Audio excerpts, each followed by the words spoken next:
Can I get a roll call, please?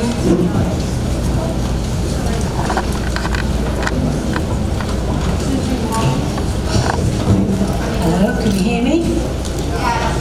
Oh, that's good. The roll call. Here we go. Tom Quattrochi. Here. Debbie Forte. Judy Ann Mapes. Sue Farrow. Here. Sadia Akimondo. Here. Harvey Berman. Here. Tom Claus.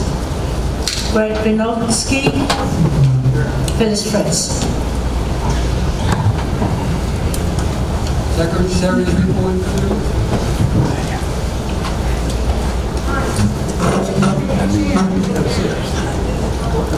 I'm sorry, I'm all over the place today. This meeting is being held in compliance with the provisions of the Open Public Meetings Act. A notice of the quarterly meeting was published in the July and August issues of the Leisure Village News, which has been mailed to the residents.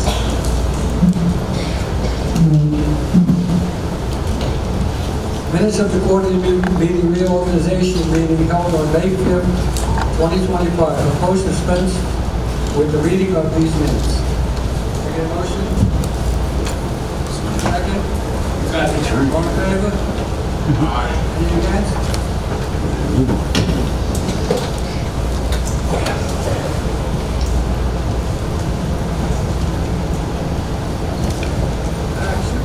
Supervisor report. Gina Porter. County.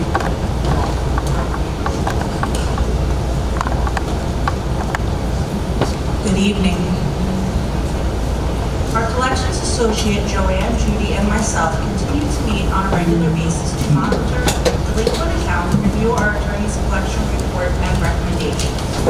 If you have a work order payment, fine, or the special assessment due, it will not be automatically deducted with your HOA fee. If you prefer, you can call Regina and authorize her to deduct it with your card on file or with your direct debit transaction. You may also mail in a check or stop by the administration office to pay. We have been receiving multiple calls regarding residents not being able to access their portal. If this happens to you, please contact us and we will resend the activation email for you to regain access. If you want to request any financial information, please fill out the request form. Please allow 7 days for approval, and then you will be notified when the information will be available. As a reminder, our 2024 audit has been completed and approved by the board. You can obtain a copy of it on our folio, the library, or request it from the administration office. Thank you. Questions?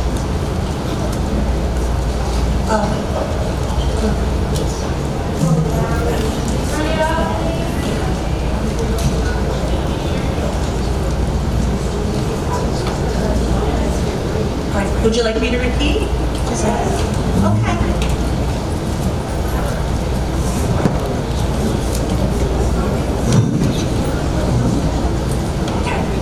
Our collections associate, Joanne, Judy, and myself continue to meet on a regular basis to monitor delinquent accounts and review our attorney's collections report and recommendations. If you have a work order payment, fine, or special assessment due, it is not automatically deducted with your HOA fee. If you prefer, you can call Regina and authorize her to deduct it with your card on file or with your direct debit transaction. You may also mail in a check or stop by the administration office to pay. We have been receiving multiple calls regarding residents not being able to access their portal. If this happens to you, please contact us and we will resend the activation email for you to regain your access. If you are requesting any financial information, please fill out the request form. Please allow 7 days for approval and then you will be notified when that information is available. As a reminder, our 2024 audit has been completed and approved by the board. You can obtain a copy of it from Appfolio, the library, or request it from the administration office. Thank you. Any questions for Gina?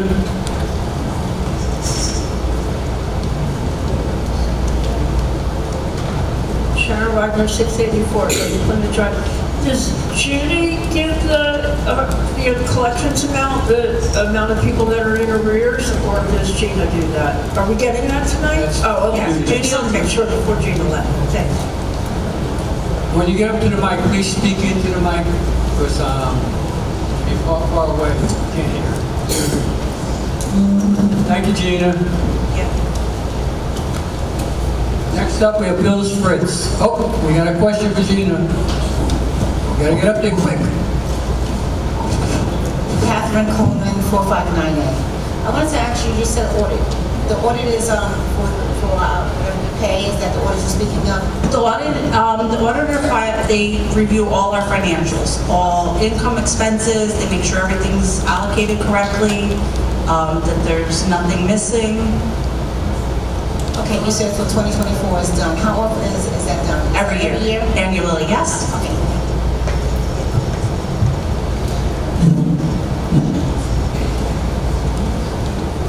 Hi, I'm Dory from 334B. Is this Skip Bauer that does the audit? That's correct. Okay, how many years has he been auditing? I've been here 3 years, he's done it the 3 years I've been here, I don't know. Does anybody have an answer? I don't, he's been here since, I've been here 6 years, it'll be 6 years, and since I've been here. So at least 10 years. Are you aware that for that profession, if he's in a larger group, he hands it off to somebody else, and if not, then they go and you seek somebody from outside of his firm to do the audit? I guess do we know if they do that or not? Are you aware that that's something in the profession, that they are supposed to you're not supposed to use the same auditor for more than 3 years? I didn't know that.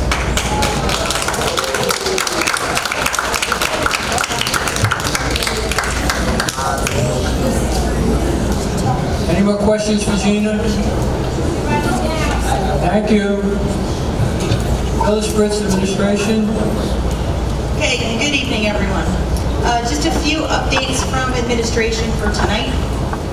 In this month's Leisure Village News, we have included a copy of the satisfaction survey that was put out previously. The survey will look shorter in the newspaper than it did when it was posted.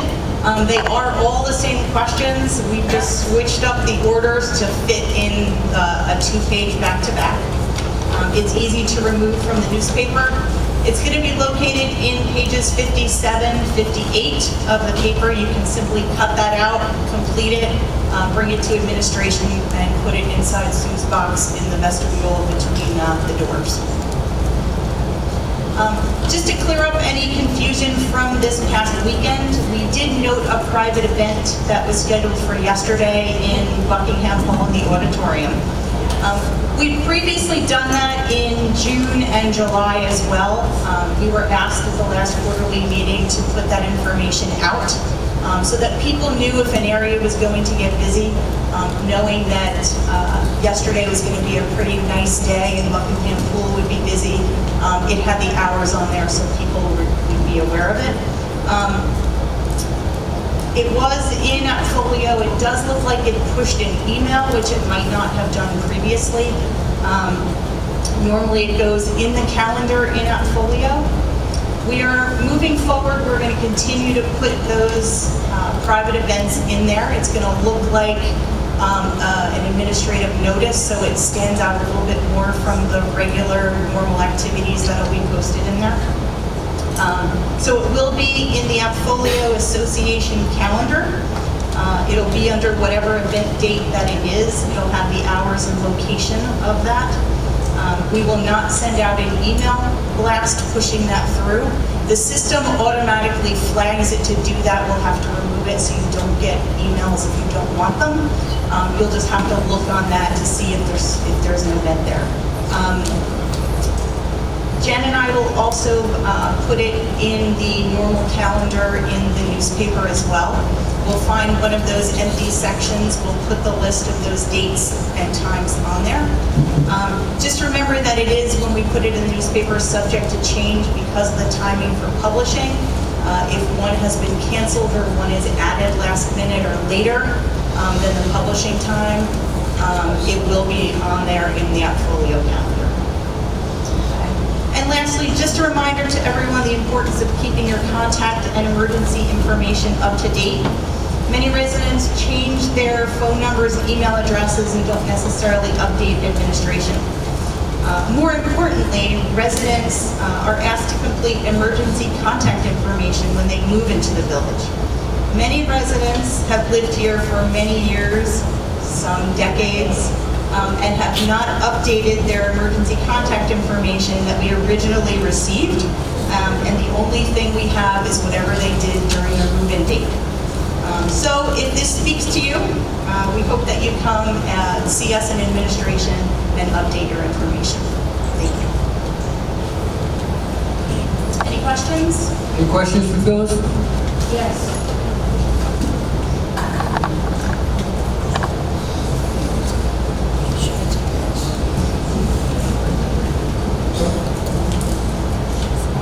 When Rainey 461C, Phyllis, just asking, I mean, I'm not asking somebody to say, you gotta park here when we have a full pool, a Buckingham pool, and especially that they're handicapped. They've been parking, pool people are parking on the other side with walkers and coming in and saying, why are we walking from there when there's some type of function? How come they can't plug? You know, like if their people can say, can you please park on that side? What's the big deal? I mean, like, you know, they're going only into the wall. I can have Jen let them know that some of those events, especially at this time of year, that parking is difficult, and ask that if they can have their people park in the other lot, we'll ask them. Yeah, because half of it is always empty on the other side, and the other people are coming in. I would say maybe about 10 with walkers or canes and saying that they can't park. Okay, we'll ask if she can let those people know when they're doing their events. Thank you very much.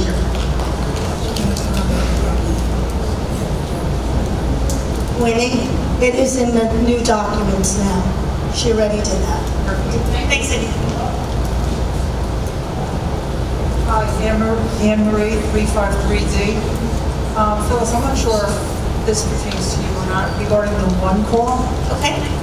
I have an aunt who also lives in the village, and both of us have been to the administration building in person to put her phone number on the one call. She still doesn't receive the calls. Okay, come see me after. Let me get the information so I can take a look at it. Okay, thank you. You're welcome.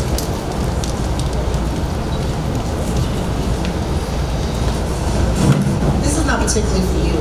That question that, the statement the lady, the question the lady mentioned about the audit thing, is that going to be answered after we finish asking questions? Is that going to be answered? Is that a fact, what she said? That it's not supposed to be saying auditor every year? We're gonna look into that. I don't know if it's a fact. No, there is no legal requirement to change. So that's a fact, that's serious. Excuse me. No, there is no legal requirement to change auditors for a private, nonprofit corporation in the United States. Any more questions for Phyllis? Thank you, Phyllis. Frankie Rodriguez, Buildings. Hello, everyone. I'm gonna start with some couple of jump around here and there. We'll start with the one with calling in after hours. When you guys call the guardhouse, they need your information, your phone number. Usually when it's a call-in, you give them your unit number, and the number that they have on file is not the right number. So like what Phyllis was talking about, make sure that your information is on there, because I called the number that's on the computer that the guard calls me on, and usually is the wrong number. So I let the guard know that this individual is going to be calling back because I haven't reached out to him because it's not the right number, and give him the right number. And please answer the call. I call everybody on a block number, so if you call in for an emergency, I call in within 10 minutes. That's me. So it's not a spam caller. I want to go over with waste management. We're still having a lot of issues, and a lot of people still not understanding about the garbage can that are on the ground. That is being used to storage, and then after That is being used when they come to pick up. You need to take it out of the garbage can. A lot of people are still leaving in the can, and that's why a lot of them are not being picked up. So just be aware of that. You can have it for storage, but when they come and pick it up, please take it out. Project-wise, okay, there's been a bunch of storms that we're having, and a lot of branches that have been broken, and Wes and I are checking these roofs that some of the branches are falling on, and we take care of whatever the roof damage is. At the same time, there's some damages on the gutters that is just a dent on there. People think just because it's a dent, it doesn't work. It still works, it just has a dent on there. Soft wash, they're in the area, they've done the area of 1 through 22, 26 through 29, 30 through 41, and then they'll send out the notice for the next batch of numbers when they come back out this week. 375 area, that's right back here, that we had an issue with the power line. Contractor finally came in, he ran the line, so now we're just waiting for JCP&L to connect the line that was ran. Roofmaster is still here. They've done 10 units, 10 buildings, total of 46 units. And they're right now working in 2 areas. So it's going to be an ongoing issue with the roofs. They still have about maybe another 15 to 20 to put in. So we're going with the worst roofs. Just because your neighbor is getting a new roof, that doesn't mean that you're going to be getting one. So there's roofs that already been taken care of, and we're still going with the worst roof and then going with the older roofs. JCP&L in the Dorchester area, the project, the digging project is done. They have to come back and do some minor repairs on some of the concretes that were damaged. And then for the numbers of the year to date, we have a total of 6,132 tickets that were submitted, and we out of 6,000, there's only 70 tickets that are open right now. So, and the road project in the 38-45 area is going to be starting tomorrow. So anybody that's in those areas, they've been informed to move their vehicles and park outside the circle, so they can do their paving. Any questions? Yes. Come on. Bobby would like to ask you a question.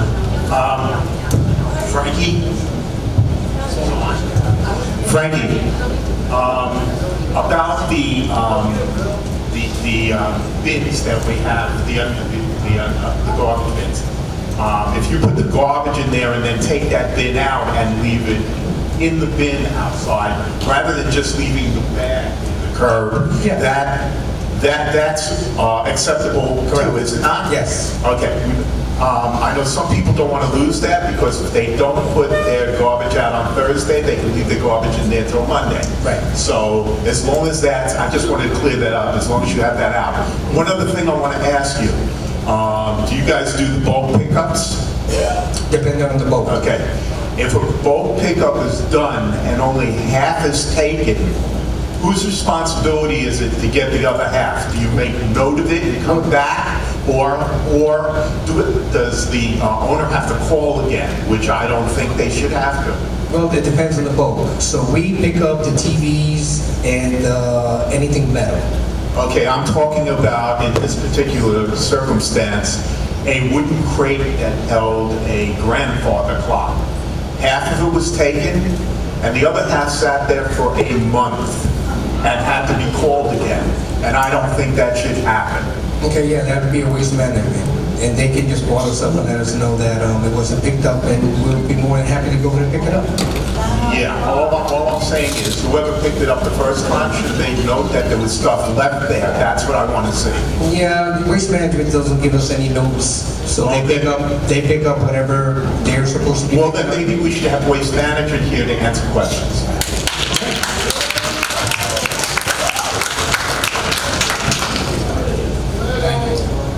Tom McCormick, 477E Dartmoor Court. Frankie, can I leave you my number here? Sure. You were up there, up Dartmoor Court, it must have been about 8 or 9 months ago or so, and I showed you all the gravel being shown, the asphalt is almost gone, and just give me a call if you take a look at it, maybe something can be done about it, because we can't park in our parking spaces because the gravel is so bad, people have to use other areas. Mostly I'm on the east side of that Dartmoor Court. I don't know what the west side looks like, but if you can come up there and at your convenience, see what you can do and leave a message. I got you. 477 years in Everett.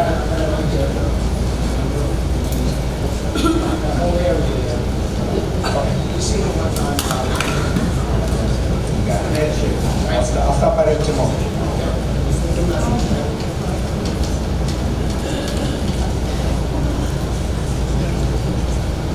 I'm Dory at 334B. Frank, are you overseeing the JCP&L project on Dorchester? No. Okay, who is doing? I didn't hear what you said. Can you? I was asking Frankie to oversee the I can't see, you're speaking to my... Is Frankie overseeing the JCP&L project on Dorchester? Because I did email Tom Claus 3 times and ask, and I never got an answer. I got the response. Yeah, you told me that Bob Rice from JCP&L was. He's really high up, so I don't know why he'd be overseeing it. I was asking who from the village. I said I'm working with Bob Rice, who is overseeing that project. So I, from the village, am working with JCP&L. Okay, then I'll come back to you, Tom.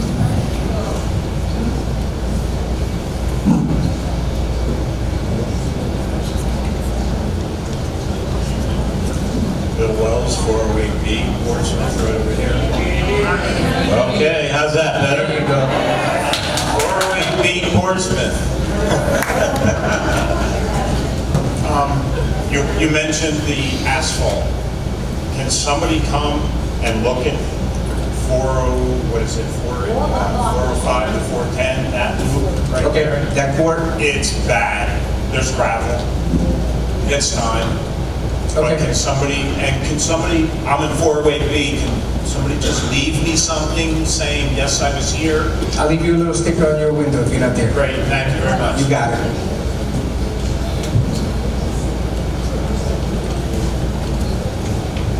Catherine Coleman again, and I will be up here as often as I need to. 459A, Portsmouth. Okay, you mentioned something about the garbage stuff, sir. Hello? Yeah, listen. Okay, you mentioned something about the garbage thing. Does that mean we can still use those things in the front to put our garbage in, you said? Like I said, you can use it. But when the garbage man comes, it has to come out. So that's ridiculous. That means we got to do it twice. Second storage. All right, anyway, okay, then that's that as far as that goes. Are you in charge of the compliance as well, or just something different? Do you work with him? He's gonna come up soon too. Yeah. I'm waiting for you. But okay, so, all right, so the garbage we can still put in, because the birds won't tear the garbage up, and that's extra work too. We have to clean it up because they open the garbage and tear it up and have food all over it. So, but we can use it there. And you can take out the tin when it comes, you know, when they come pick it up. If I can, that's all I wanted to make sure. You got it.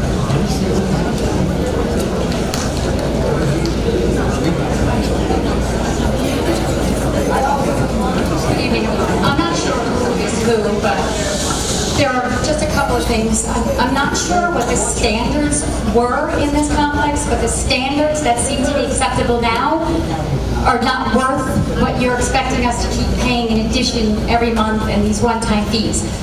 I love where I am. I love this complex, but I have to call. I had to pay, and my neighbor had to come out to clean someone else's shrubs because I called 4 times over the last year and 3 months. Doesn't get done, and I'm assuming you're John. 4 calls, not even. You come when I'm not here. I say when I'm here, you come when I'm not here. No offense. I'm not being disrespectful or anything. I'm just saying I'm here because if I don't speak up, you won't know, right? So I'm not here to be mean or disrespectful in any way. Walking, I don't know what the standards are, but just walking, driving down the main Buckingham. There is a residence, there's 2 within the proximity of Buckingham to Dorchester, where their, what do you call them, sun porches, are storage. One has a toaster plastic to the door. Not only is it a fire hazard, they couldn't get out. Why do I have to see that? Why do my guests have to see that? It's disgusting and it's not right. So my question again is, what is the standard? I shouldn't be here telling you this. You have to see it when you're driving by. Why is there still trees that people, I'm tired of seeing old people out there raking their own grass and leaving it on the main streets, and it's still there from the weekend. I'm the one that wrote the nasty note in my survey about who's throwing their garbage out the cars on the weekends. I walk my dog and I'm picking up trash every weekend. I mean, compact bags and boxes and cups. Somebody's doing it. Let's not buy any more maintenance vehicles. And let's not build another maintenance. Let's maintenance the complex. Okay? Let's put cameras up and find out if they're tenants, get them out. And if they're owners, fine them. I don't want to pay to not feel comfortable and clean. I drive into Leisure Village East, and aesthetically, it's gorgeous. I get it, there's half the residents, I get it. But their gutters don't look like my gutters. Their trees don't look like my trees. I walk by the lakes, and oh my God, it's gorgeous, it's pristine. But come in between the streets, where you have the V's with the trees, nobody picks up those branches. We do. We're falling on them, we're tripping on them. I'm not in my 60s, and I've already fallen. Well, I don't, all I'm saying again, the standard wherever it was at one point, because when I started looking here 10 years ago, oh my God, I would have given my left arm to be here. Now that I'm here and I'm paying and I'm walking and I'm seeing, our standard is lowered and we need to put it back where it's acceptable. Thank you.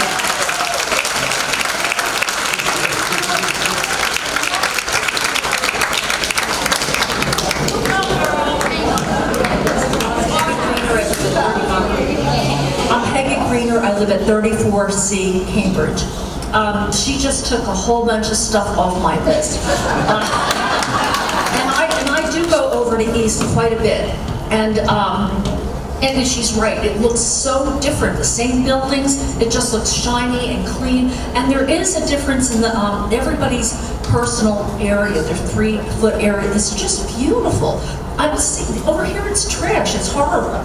I don't know what you can do about that. Oh, the other thing is I'd like to thank all the volunteers in this whole village. We do a lot, we have a lot of nice things, and I know what it's like to volunteer, and it's a thankless job, and I'm thanking you guys. So anyway, I have a question first of all. And, okay, I called maintenance the other day, and I thought they were going to paint our building. They cleaned it. I've been here 16 years. It's the first time, no, I'm sorry, 13 years. First time they cleaned the building. I've had it power washed myself and my husband, I paid for that. Not the whole building, just ours. And it needs to be painted. It's a green, and we heard that they don't have any more green. It would be great to just paint it white. But Shirley told me that it's not on the list for us to get painted. 13 years, and it wasn't painted before we moved in either.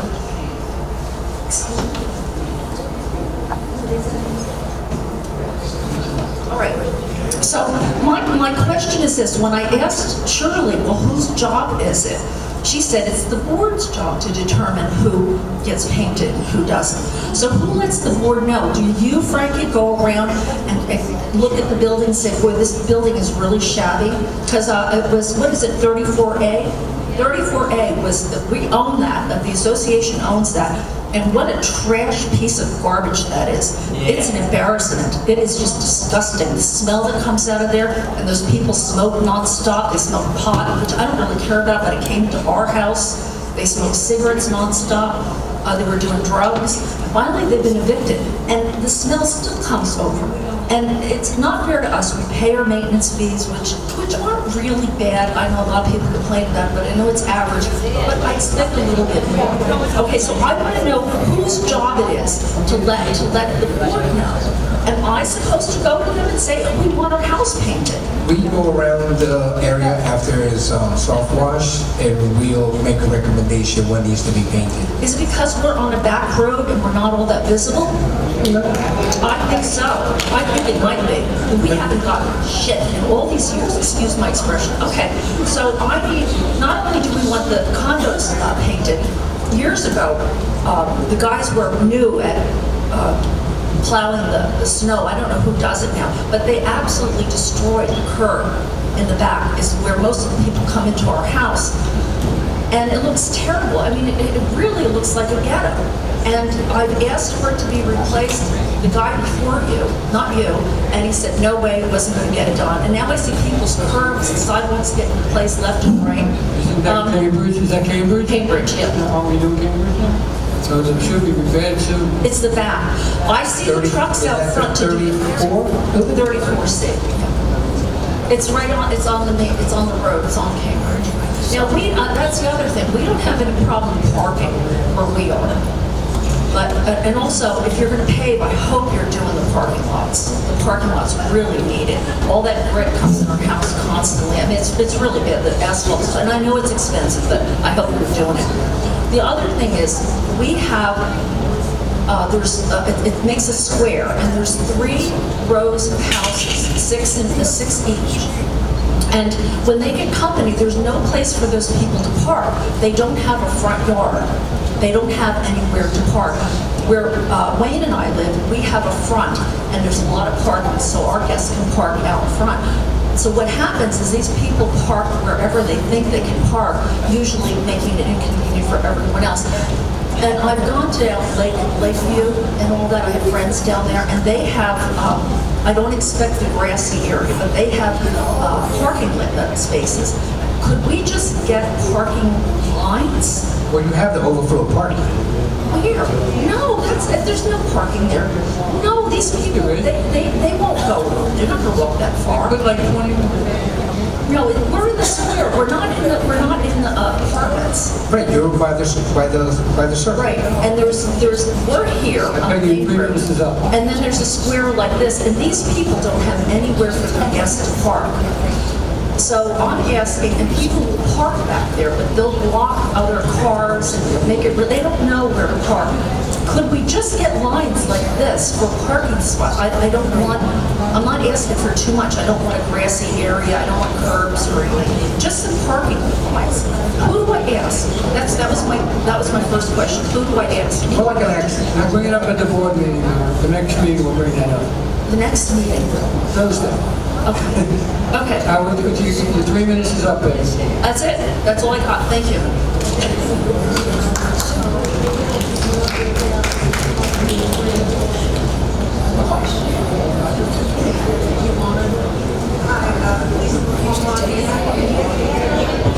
Lisa Lacomo Rohina, 7DB Dorchester. I have 2 questions. One is we'll be here 2 years in December. Our house hasn't been painted. Our house is 2 different colors. It's gray and yellow. I called Shirley, asked for it to be painted. She says it's not our time to be painted. So it's been 2 years and we do have 2 different colors on our house. My other complaint is we have a motorcycle and it is parked up front. We pay $150 for our spot. And when we go up to that spot, excuse me, but there are women's feminine products, Kotex pads with bloods on it. We find rubbers. There was a brand new bottle of alcohol, not even opened, right next to my husband's motorcycle last week.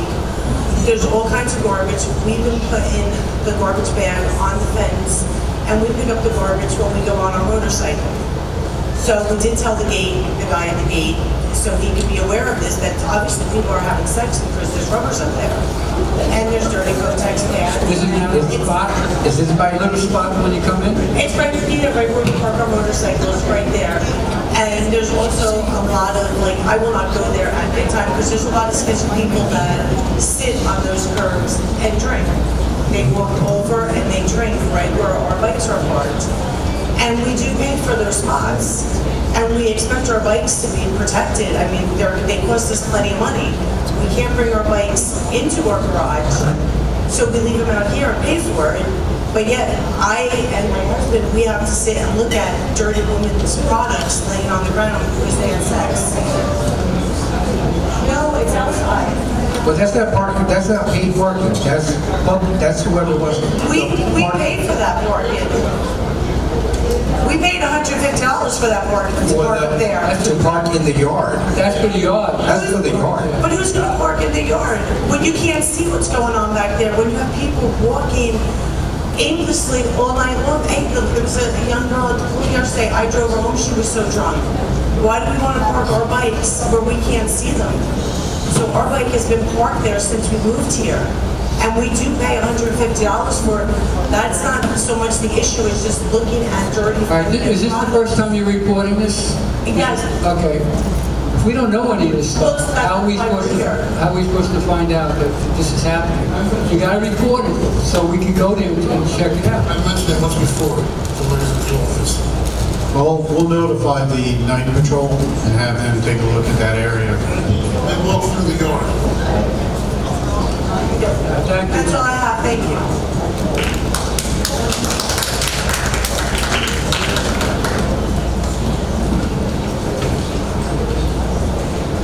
Little Wells 408B, I'm going to jump on their wagon about motorcycles. We can't even bring our motorcycle to our house. I understand in the 70s and 80s when all these rules were brought up, people were screaming. If we're allowed to bring our motorcycles to our garages instead of paying somebody $200, I'm paying $200 for a spot in the maintenance yard that's a piece of crap back there. So I would suggest, first of all, maybe we can get some of you guys to go and look at that place. I brought this up a few months ago and I was told, oh, we're redoing the yard and we're going to make the spots bigger. Go back there and look at where you are trying to make us park for $200. That's why everybody parks at the gate. It's safe. I don't understand why we can't come up maybe with a dialogue to change things. You know, we don't need every motorcycle in the world coming in here. Visitors would not be allowed. You know, there's a lot of things we can do so we can bring our motorcycle to our house. We're spending $25,000, $30,000 for a motorcycle, and we got to find optional places when I have a perfect garage right here. There's a survey in our paper, maybe you should put it in the survey, that you feel that the motorcycle should be allowed. All right, but even if I don't put it in the survey, I was told a few months ago, and I haven't done it, that you guys meet on a couple of days here and there, and I would be able to come in maybe for like 10 minutes and speak my piece. Is that still an option? Speak your piece where, at a meeting? About maybe trying to change things about motorcycles. We had a survey. I understand. We had a survey about 10 years ago. I think back to the 70s. No, but I'm just saying, we had a survey about 10 years ago.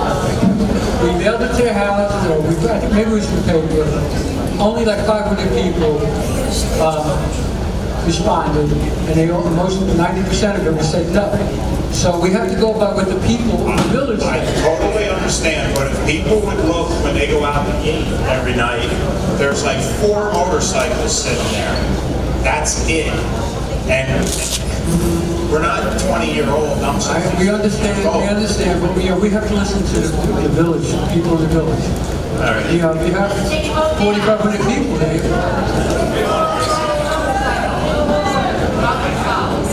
Any more questions?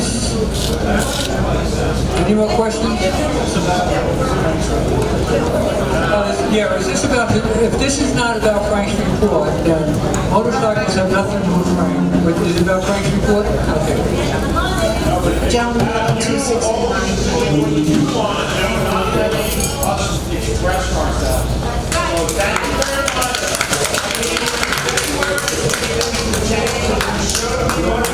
All right, okay. Good night. I'll see you next month. All right, go ahead. Talking to the mic, John. You were mentioning... John, you got talking to the mic. Please keep it down so you can be heard. Okay? Frank, you were mentioning what roofs are going to be done and what painting is going to be started, am I correct? Soft wash. Soft wash. Correct. Okay. I was under the impression, that I might have misunderstood something, that I was under the impression that we were going to be finished all the painting and roofs after we finished one of the big assessments that we had. Paintings were done last year. Now we're going to the second stage of doing soft wash. So the paintings have all been completed for the village? Yes. Okay. Well, I would guess that would be a continuation. But all of the roofs are being soft flush as well. But no, that's not what I'm asking, so I may not be clear. Okay, when we had a large assessment 1 or 2 times ago, I thought it was to finish all the painting and roofs. No, just the painting. Yeah, the roof program is not complete yet. Okay. And where do we stand with that as far as The last 75%? percentage, no, we were in the 90s. Correct. I think it was like 94, 95%. Yes. Okay, and you'll let us know when that's done? Yes. I would assume then we'll probably start over. Correct, exactly. Okay, thank you. All the questions are supposed to be about grounds. I mean buildings, it's all about buildings, nothing else. Okay, I'm Wayne Craner, 82F. 82F, Wayne Craner. What up? You can take the mic out. 82F, Wayne Craner. We got soft wash on our building just recently, and I am curious to know why they didn't turn around when they were doing the building and finish washing the back of the carports and the ends of the carports. They left those dirty, and they washed this wall, and 10 feet away, they forgot about this wall over here. So... 82F, the carport? No, 34C, that is. 34C? Yeah. 82F, I had a storage door replaced because it was water damaged, and they put a new door on, and they didn't paint it, and the roof leaked again, and the door is damaged again. They came out finally and fixed the roof, but the gutter guards on the rain gutter are clogged, and the water is running right off of the roof and down, splashing on the door again. And if you put the door on, it's going to be no good again. Correct. So, And that's 34C, you said? that's 82F.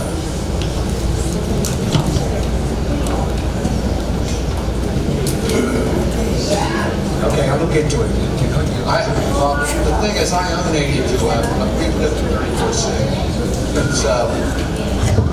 So which building are we talking about? 82 or 34?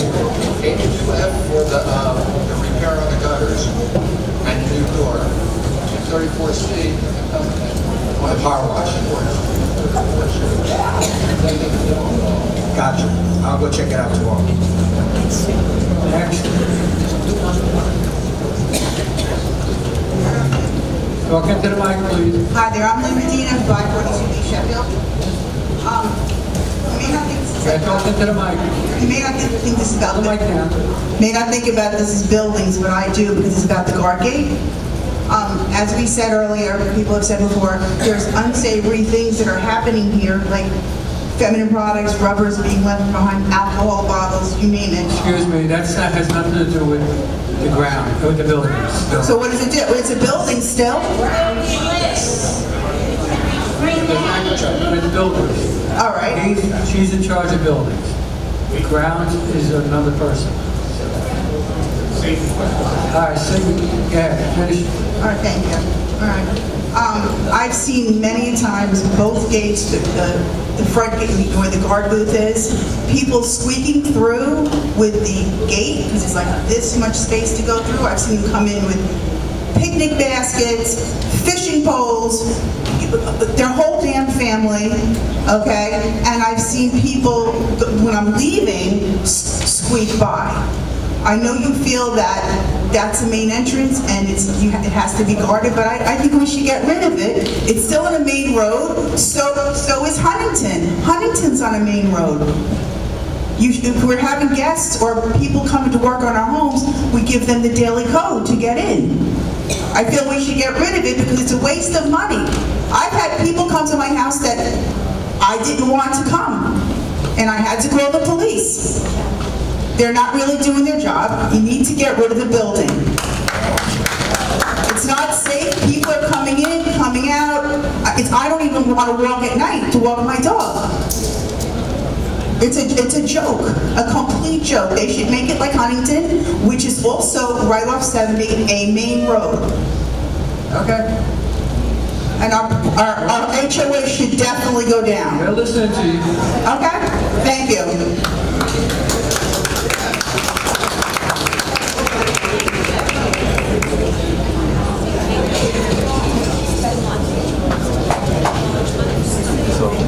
Sanji, 320B Country Court. You said that all the buildings have been painted now? That is correct. Oh, really?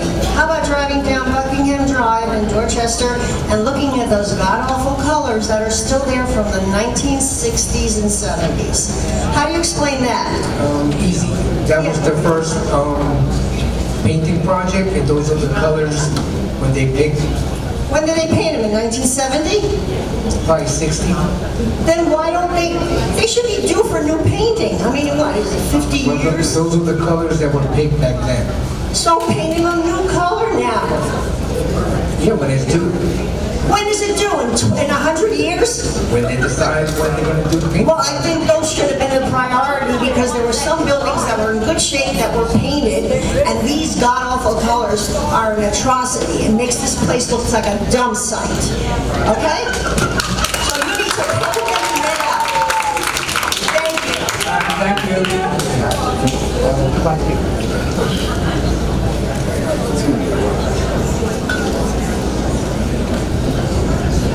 Hello, my name is Andrew Goschuk, in 501C. I have two questions.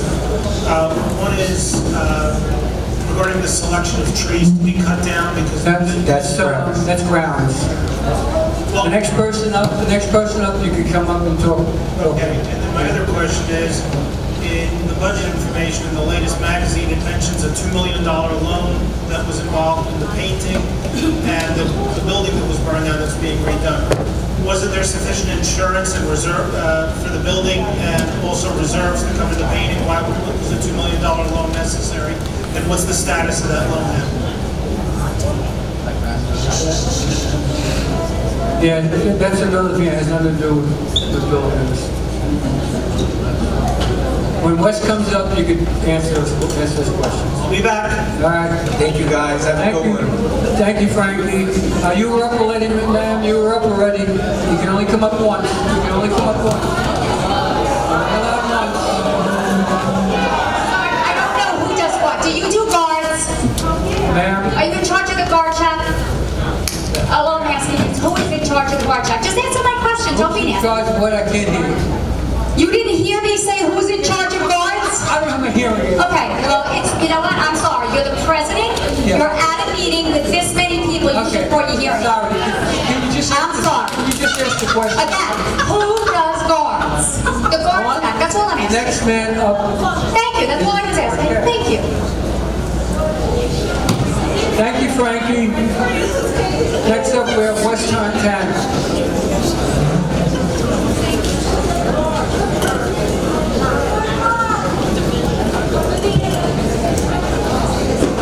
Thank you, Alice. Thank you.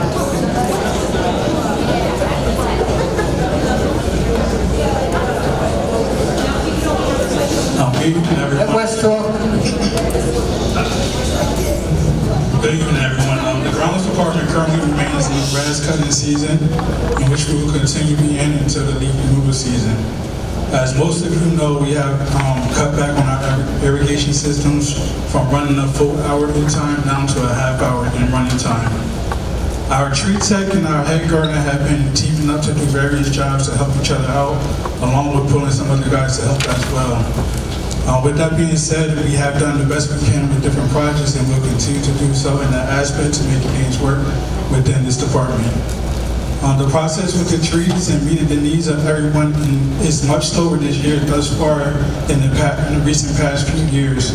However, hopefully we can make major adjustments where we can have more professional contractor presence.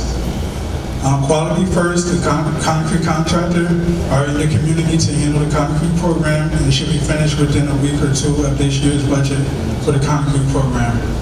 Furthermore, seeding will be done in various areas and ticketed items towards the end of September and October. Again, we're still in our grass cutting season, and we will continue with the edging until, again, the leaf removal season. In my conclusion, as always, we are not perfect department and or people. However, we are here to help with within the scope of our abilities. Questions? All right, the questions are only for the grounds. Oh, yeah, my questions are for Wes. 684A Plymouth Drive. Wes, the young man that was, on the morning that they were mowing down all of the lakes, that I got on video and pictures that I already gave to the board, are you aware that that young man was looking at his phone and that's why he fell down into that drainage ditch? Because I have that on video and I have pictures of that. Yet again, your guys, unsupervised, clowning around. I just happened to be there videotaping the machine across the lake, destroying the lake. And when I turned to my left, these two clowns that were weed whacking stopped, and the one had the weed whacker across his arm with the phone in his hand. When I turned back, he was down in the drainage ditch because the idiot walked forward and didn't realize that the ground opened up and he was in the lake. Now I want to know, is he out on any type of injury? Is he getting paid for not being at work? Was he hurt? I mean, I don't really care if he was hurt, honestly. I'm more aggravated that this is the nonsense that our funds are being used up with. Okay, the other thing I want to say while I'm up here, before you try to defend that nonsense, Wes, I want to know why there's 3 guys in a truck. We can't have our grass cut weekly. And on the week that they're not cutting the grass, they're driving around doing nothing. Nothing, okay? The other thing I want to say is we had multiple people here tonight that I had the pleasure of speaking to before the meeting. Unfortunately, they were in tears crying over the loss of their dogs to cancer. I'm done with this long connection BS, okay? This is enough. It's not working. It's poisoning us and our animals. If you want to save $100,000 on this next coming budget, stop lawn connection.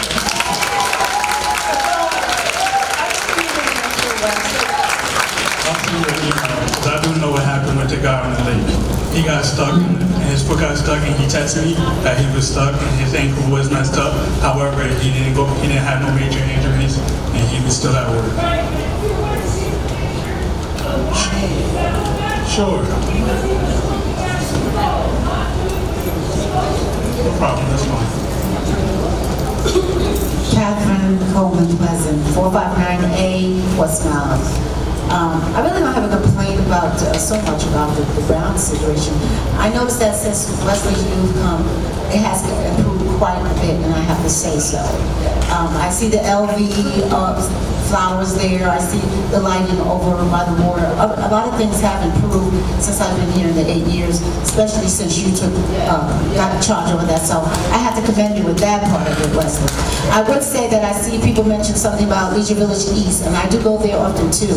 And when you come in there and you see those beautiful flowers right there, maybe you can go take some ideas from that and maybe make it a little. I know you've done a lot.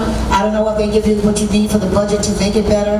I know you've done a lot with what you have so far, so maybe they can step it up so that you can step it up. It should be lane. As far as the guys that come to do the weed whacking, I don't know about other people, but I've never had a problem when they come to my house. If I ask them, could they do a little certain? I don't get a problem from the guys. They work very polite and work with me, so I don't know about that. But I just was suggesting that there are the other communities that are much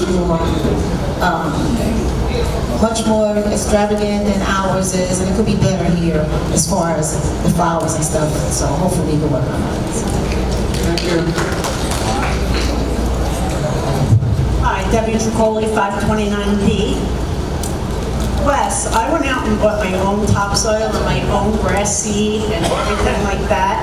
And between them cutting the grass, bringing it down so low, and whatever that connection stuff that they put on the ground, it killed it all. How do you get on the list to get grass seed from you guys? Now that I went out and paid for all that on my own. Just let me know. I'll put it down right now. Just take it. I got you. Thank you. Hey, Lex, me too.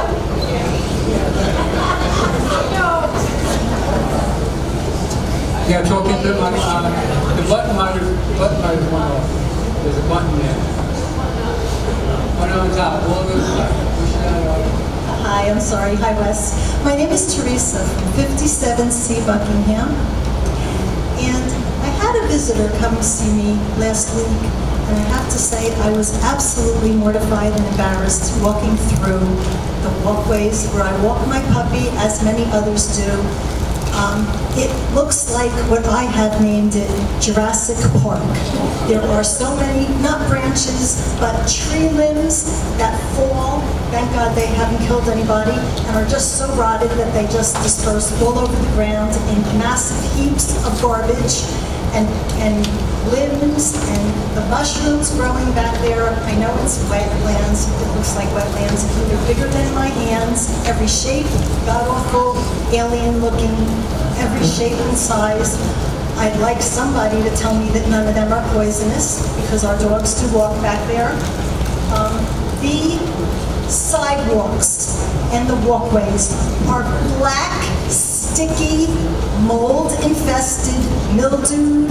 They're covered with everything from moss to mildew to molds, different molds, obvious of all the fungi and the different mushrooms growing everywhere. I know that there's been a lot of rain. You cannot control the weather, well, unless you're the government, but that's a different conversation. And it's literally sticky to walk on.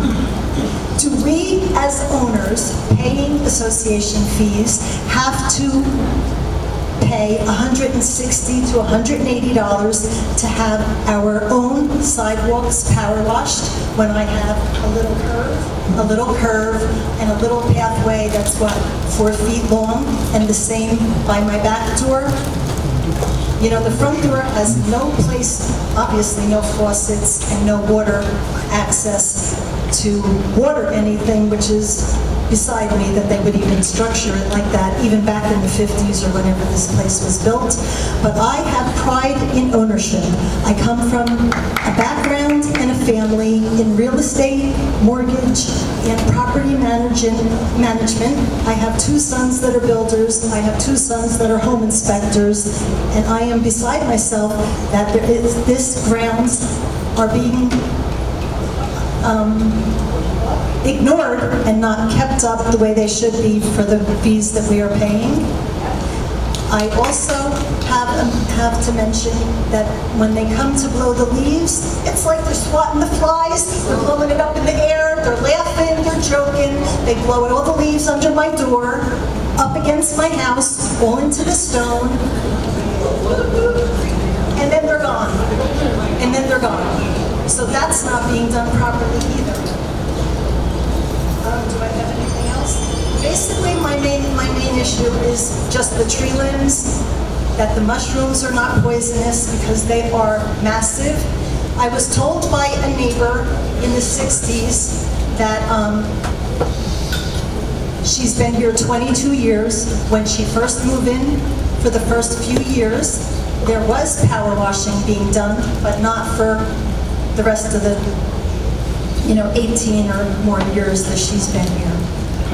Also, another neighbor in the 60 addresses told me that once whatever it is being sprayed on the grounds, I don't know if it's weed killer or whatever it is, but as soon as it's sprayed, within the next week or 10 days, that's when his lawn is completely covered with massive, scary, alien-looking mushrooms.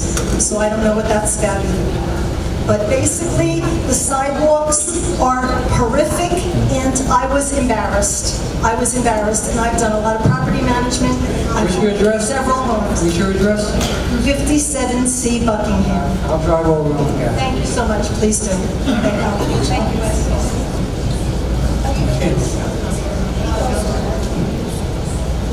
Lisa Barrett, 295A, Mount West. Nothing, this isn't about you. Shirley really should be here listening to all these complaints. I like what you're, Look at the mic, please. Number 1 is the grass cutting. I was told that it's now every other week.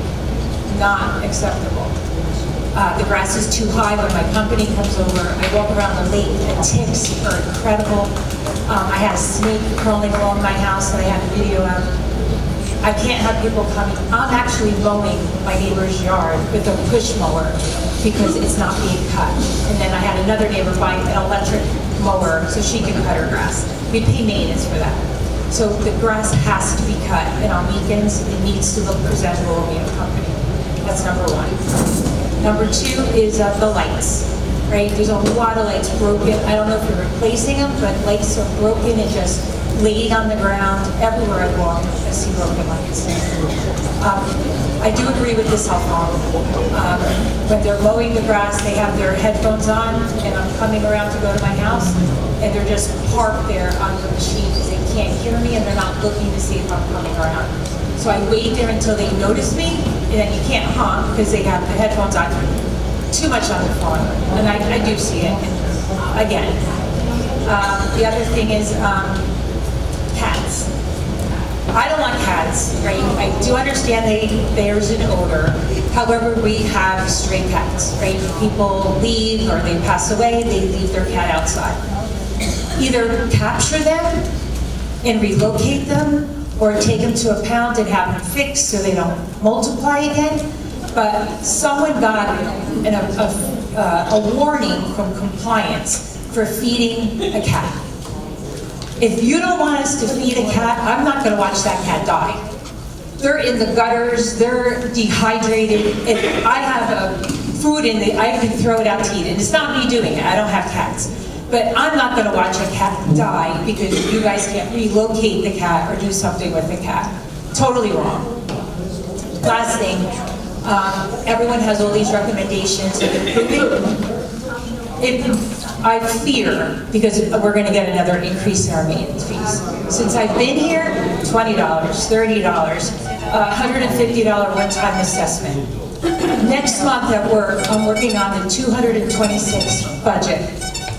We're told this year to end our numbers. No more traveling, no more spending, cut costs. I'm up here, I'm not going to come up again, I'm telling you. You guys have to budget better. If it's not in the budget, it doesn't get done. It doesn't get done. Tom? People should have the right to talk. You've already said one question per person. I'm up here, I won't be able to come again. This is not a budget meeting. I'm just saying, all these recommendations, we need you guys to work within the budget. And we're trying to. Okay, well, if we get another increase, we're all gonna be here again.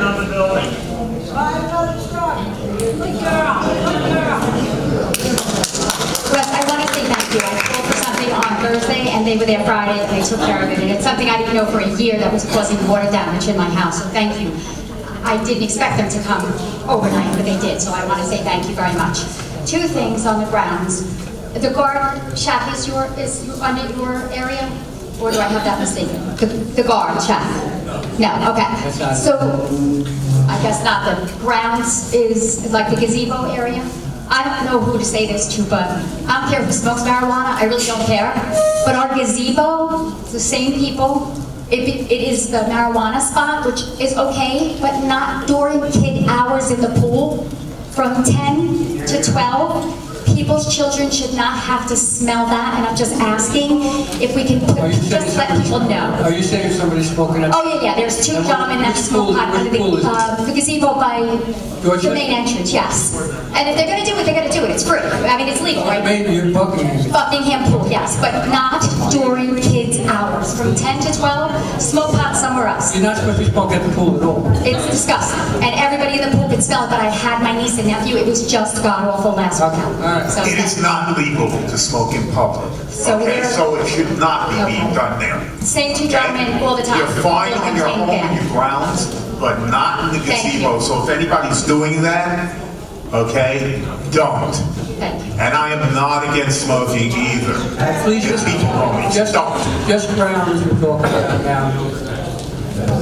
Hi, Wes, Dory, 334B. I have a question regarding the sprinklers during that rainy spell where it was raining all the time. Why are our sprinklers on? We were trying to be ahead of it and turn them off, but one of our sprinkler techs had an emergency, was out of the country, so That's why we didn't get And ahead there's of not a it. backup? So me and Tom were talking about trying to get the rain sensors updated to new ones, because our sprinkler test, when we talked about earlier this season, it was talking about how they burn out, and then it was just a lot going to taking off. So we tried to get ahead of it by trying to turn them off because we didn't know if it was a rainstorm, but because of that situation, we didn't get ahead of that time. Well, we're all paying for the water, so it's not an excuse of why we're not getting ahead of it, because somebody's out of the country. Yeah, so that's why. And on top of that, this should have been done over the winter time, early spring, when you're looking into rain sensors for the sprinklers, not during a rainstorm. No, I understand. Where the first flood. It's understood. Okay. So Quality First is now doing sidewalks over in this area. That's what I'm familiar with. Yes. They put down grass seed, but they didn't water it. No, that's a different company. You talking about across the way from Dorchester? On the Yeah, that's Dorchester? on, yeah, that's on Dorchester. That's not Quality With all the hay? No, that's a different project. Okay, I'm sorry. I'm talking about Quality First that's replacing sidewalks. Okay. So they put down grass seed and they didn't rake it in, they didn't put anything on top of it, they didn't water it. It's not gonna grow. That's a pretty basic thing, okay?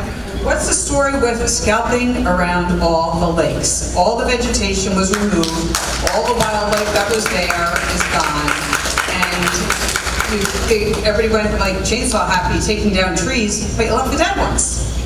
Like, who's in charge, who is overseeing this?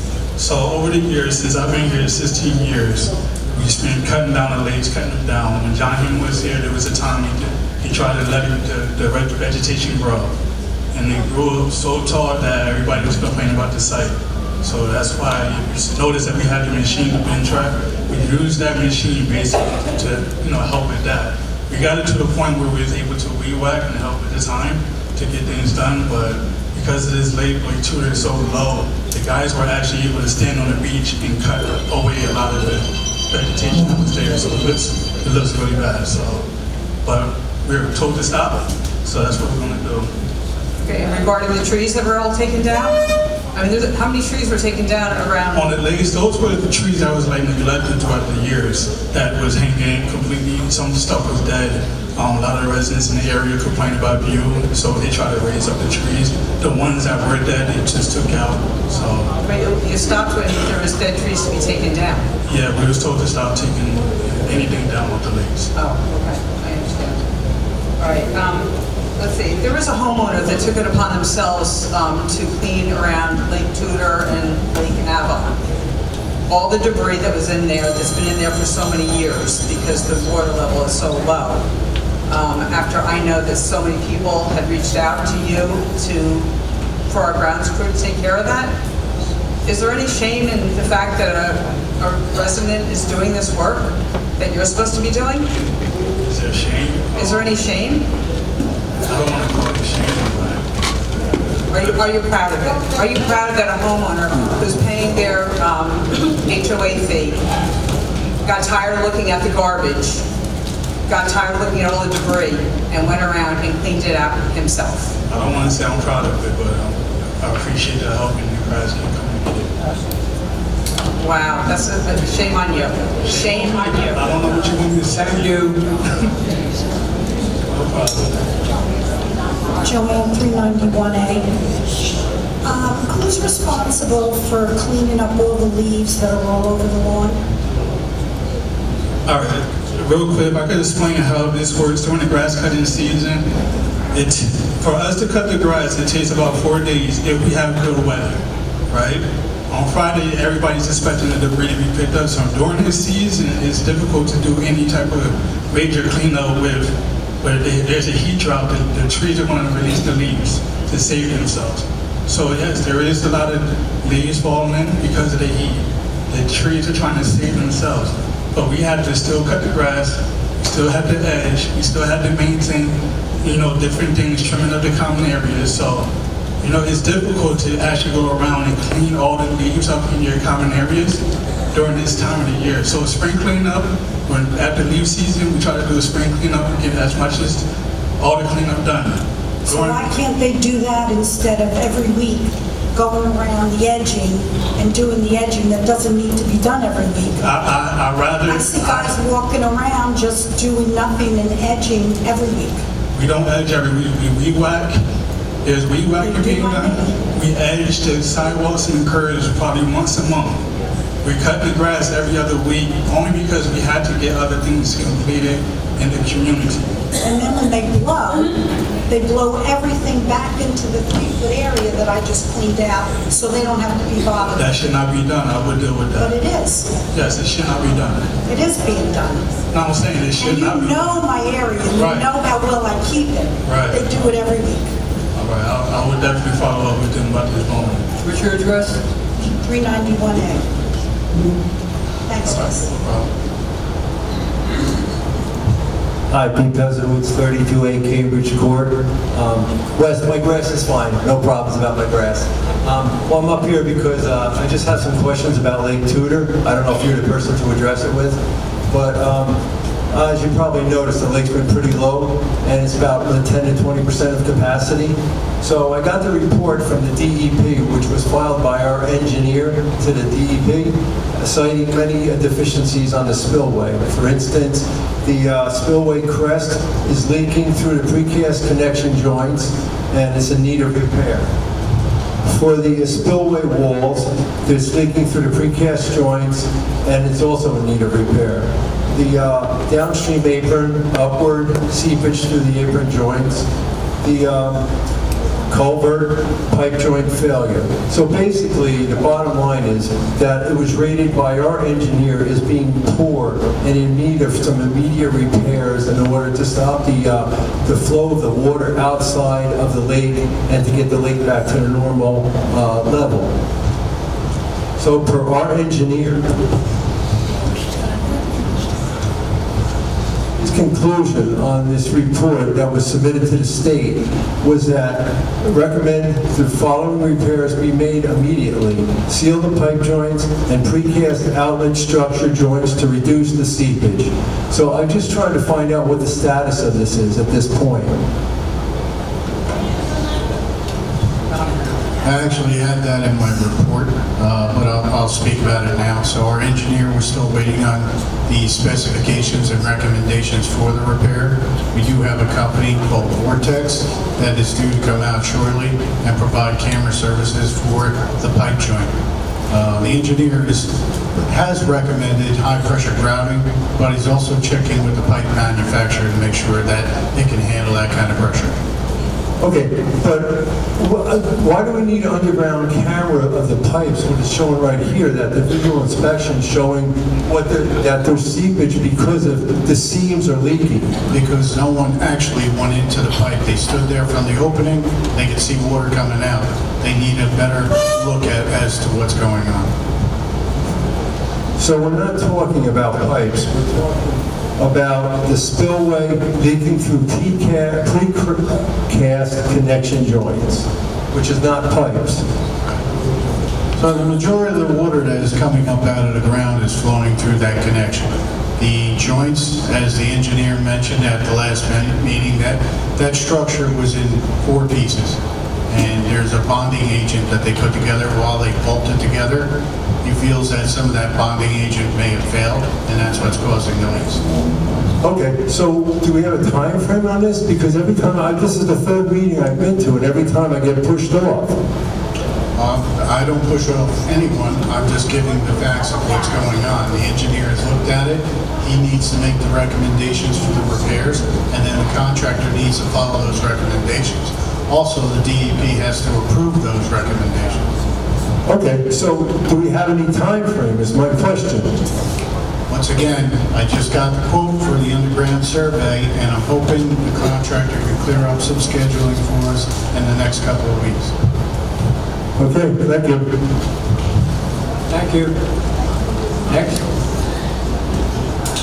Hi again, Andy Lester, 501C. I just had a question regarding the trees as to how they're selected for the ones that are being cut down. I'm certainly no tree expert, but some that were being cut down over the last year or so didn't look like they were in bad shape.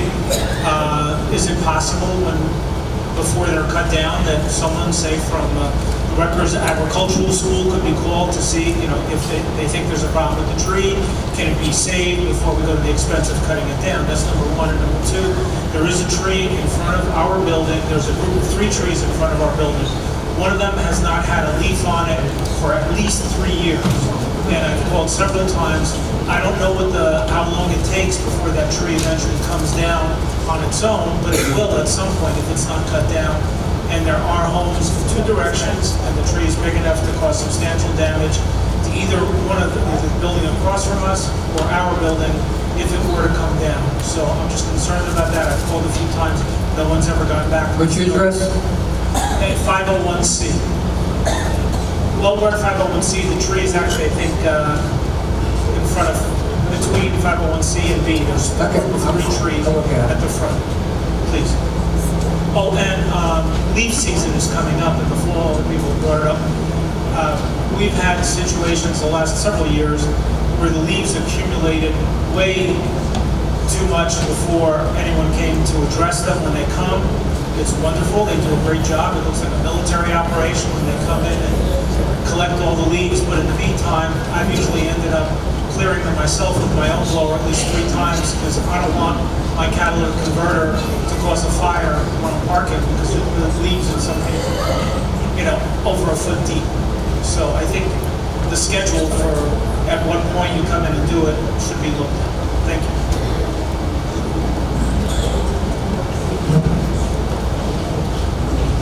Peggy Greener, 34C.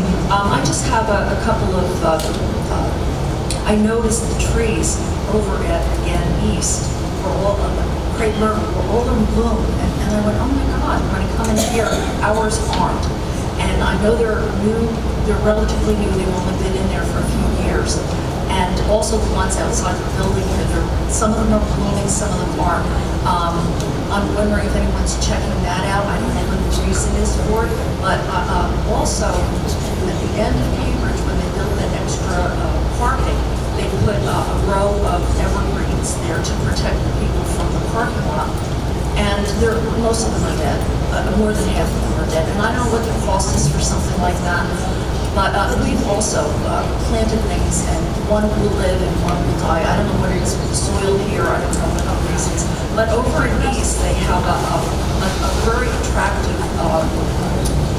what do they call it, a PVC type of fencing with like a trellis top to it to protect the houses from the parking lot. And that might be something in the long run will cost us less money in the long run. So, but it's such an eyesore with the trees, And I know we used to have a bunch of roses, and our roses died too. Those knockout roses, and everybody was having trouble with them. But I'm just wondering who takes care of all that? Is that your department? Yeah, so the trees you're talking about by Cambridge parking lot, we're looking into doing a different project there because a lot of them had died. Some of the sprinkler issues not hitting in the right area, and some I'm not really sure if it was just animals peeing on it or something like that. No, we're right up the road, and we planted 2 of the same kind, and the one next to my neighbors that we planted is beautiful, and the one next to our house died. And we've gone through quite a few bushes trying to get them to live. I haven't figured it out yet, and we don't have any grass where we live. It doesn't really bother me that much. I prefer the trees. I think it's because of the oak trees that we don't have grass. Is that what it is? We have a ton of oak trees. It would be difficult to establish grass with a lot of trees in your area. The grass needs adequate. Yeah, the grass needs adequate sunlight to actually establish itself in the root. You will get something there. People use shade seed. You will get something, but it's not going to stay. Throughout the whole season or the following season. A lot of people complain to me that their grass is too high. I'm so envious because we don't have grass. Thank you. Tom, are you timing her? Well, I think this might be your second time up with the same. I can go over many times I want to. That's okay. Were you up But the for what? point is, I said your timing, your 3 minutes, you said the person, so don't make my moment. Ask your question. I just asked you. Anyway, someone mentioned the lawn connection situation. I don't know if you guys are pleased with that or not. They said it's not the walls or people as an association are satisfied with that, the lawn connection. Is it No, we're working not. good? I'm definitely not, so. Is it something that is going to be changed, like someone asked it, that you Well, get rid we of have, the save money? there's seven people on this board, and it gets up for a vote, so. Okay. And if whatever the board That's up for decides, consideration? if it's brought up, whatever the board decides, that's what will happen. Okay, so that was the, I know that's not up to you, your fault, or whatever they decide. Okay, I heard you say that we're not going to talk about the homeowners association fees. That's for a budget meeting, that's not for tonight? No, it's not. That's why we all came out. Okay. Thank you.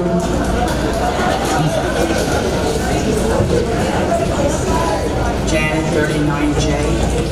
I want to make reference to Ms. Wagner's comment about your employee. I just have a question. You're union employees, correct? Yeah, the full-time workers, yes. Okay. Do you have a discipline policy, like progressive discipline or something when they do something? Yes.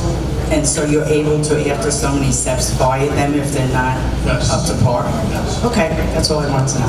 Thanks. You're your toes. Step stool. Brand 344A. Wes, the guys that you hire, are they trained? Do they have training? Most of our guys, yes. Most of them? Yes. How long is the training? As far as the seasonal workers, they usually use a blower or weed whacker, that's all they use. So Okay. our full-time workers, my newest guy, he has 10 years experience already. He's been working for the company. My newest full-timer. Okay, is there like a trial period for these guys? Yes, a 90-day period for full-time employees. Okay. And what's the hiring process? Like, where do you get these guys? Most of the guys that we hired in-house, I probably hired 2 guys that was outside that had experience as my full-time. Okay. As far as seasonal help, it's not like when I first started, it was status of seasonal help. It's barely people coming in. So Yeah, because I sit on the front porch and I watch these guys and it's like, it's pitiful. Like, the one truck came whizzing by Canterbury, and they had the tailgate open. One of your blowers fell out. They stopped, went back, took it, and threw it back in, and I'm sure we're paying for another blower or whatever.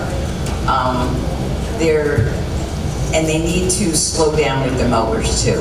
It's like, my front lawn is all chewed up because they get to the end where the walkway is and gun it to go across, and you can still go look now, the whole front has a little dirt on the walkway.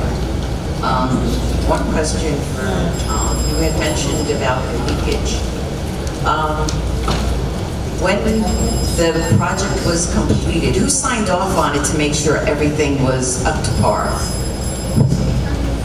The engineer signs off on that. The engineer, so he basically said that everything was up to par, the joints were fine, and we paid him the money, and then that was it, and now we're having problems with it. Right, but that was back in 2021. And there was no, like, warranty or any kind of, like... There was a 1-year warranty on it. 1 year? Yep. Because that seems like a big project to have, like, a 1 year to sign off on. But you can, like he stated at the meeting, go out further, it's going to cost you more, but that is typical, even on a road project. All right, thank you.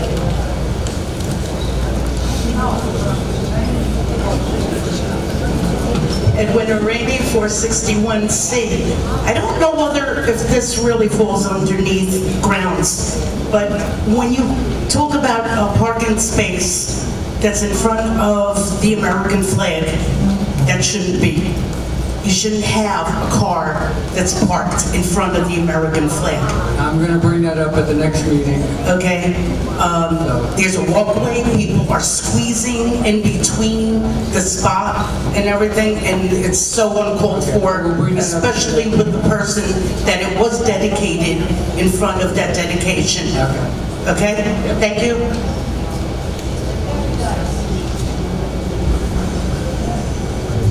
Hi, I'm Wayne from 34C. I'd like to address a couple of things that were brought up. As far as why they cut the weeds down around the lakes. Everybody complained about the geese for so many years, and the only way to keep the geese away from the lakes is to trim the grass around the lakes. Okay, and they've been doing a really good job with that, and thank you. The garbage in the lakes, I fish the lakes a lot, so I see like what a lot of the garbage is. A lot of the garbage is planter buckets and things from the residents that they leave here and there, and it just gets in the lake and just continues to make more mess. It's bags and all kinds of stuff. And I would like to address the gaps in the fence. I'm seeing more and more deer tracks around more of the lakes than there should be. The fences, you can repair the fences a section at a time. You don't have to wipe the whole fence. But if you go out there during the day and fix them, the deer won't be able to come back in at night. All right, so that's all I have to say about that. And I know the trees, the insurance went up, and the trees that are leaning over the houses, they're the trees that need to be trimmed down or cut down because they're going to cause damage that the insurance from the village has to pay for. So, you know, I mean, you can prioritize, that's your job. And the trucks with the guys in them, you got to give those guys a standard lunchtime and a standard break time. Because I'm tired of seeing a truck with 3 guys in it parked up in Cambridge Court for a half an hour in the middle of the afternoon. Okay? And who knows where they go for lunch and when they come back. And also, when you have a driver and 2 guys in the truck, and one guy gets out to pick up debris, and the other 2 guys are still in the truck, why do we need somebody more than the driver? The driver can stop and get out and pick up the debris. You know, and you can use those guys someplace else to do some of the other work that needs to get done. Thank you.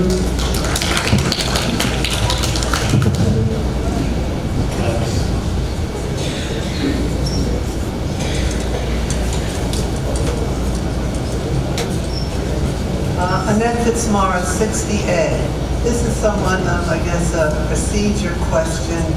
I guess about the middle of July, in my area, on a Friday, there seemed to be some problem with the garbage pickup truck breaking down. So they took all the garbage bags. That's not grounds. Well, I was going to get up during the last one, but you said that's buildings. I was going to get up the last time. You can ask, at the end of the meeting, you can ask the questions, any question. Let's just get Wes's off the stage so we could go move on, and then we can talk other questions about everything else. Okay? So if they leave... It has nothing to do with Wes, so you can't answer that question. About the garbage. If you wait till the meeting's over, we have a question and answer period. Right? They usually now when they do their thing, they leave. Wes can't answer that question for you because he's not in charge of the garbage. That was Frankie's. That was an hour ago. But somebody mentioned about the grounds. Well, they mentioned the garbage. He mentioned the garbage an hour ago, and you didn't get up and ask the question. So now somebody said something and said, "Well, that's." Well, he was talking about garbage. Like building. All right. Well, Wes can't answer that question because he has nothing to do with the garbage.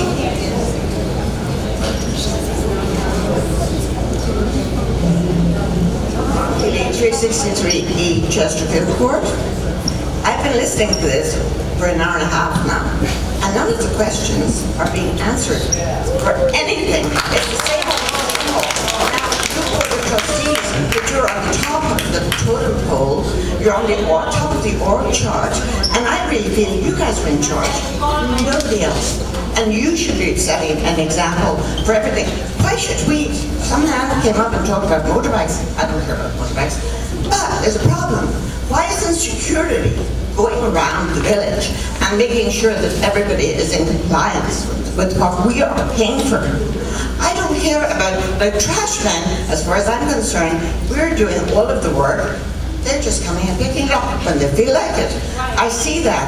This whole thing has gone down so badly.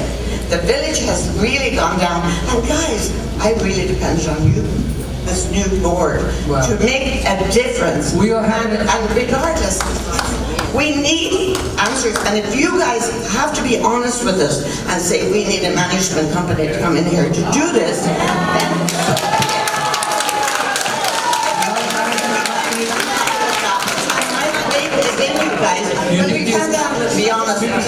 You think your maintenance fee will be okay? Will be this low with a management company here? It'll be twice that.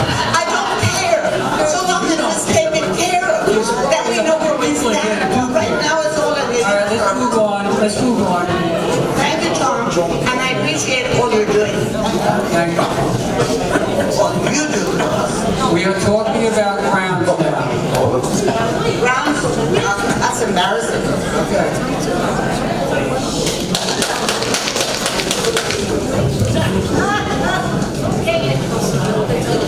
Gene Liebert, 352A. As far as the Quality First and the work that they're doing, I'm usually the guy that's doing a lot of complaining. The quality that they're doing is very good because they're doing my area that I've waited 4 years and it was awful shape.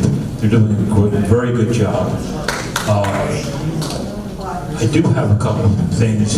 Number one, they should be cleaning up the roots at the end of the workday because people are walking around the lakes and there were piles of roots. In front of 358A, he had it stacked 3 feet high for a week. They finally cleaned it up and it looks great. But my biggest complaint is their heavy equipment. They drive on the lawn side of the property rather than on the lake side, and they crush the lawn. There are indentations from 361 all the way down to 355, and I'm very surprised that one of my neighbors hasn't come up and said anything, because I know that she's a fanatic with her lawn. But I will say it. Please address someone, either you or Tom. Somebody has to supervise these guys with their heavy equipment on the lawns. Thank you. And this is the last question for the grounds. Thank you very much. Everybody can hear me? Hi, my name is Sal Simonelli. I'm at 577A Lake Point. About a year ago, or maybe 10 months, I put a work order in. My front walkway has a huge lift that even guests that could see have been tripping on it. And there's also one going to my kitchen door.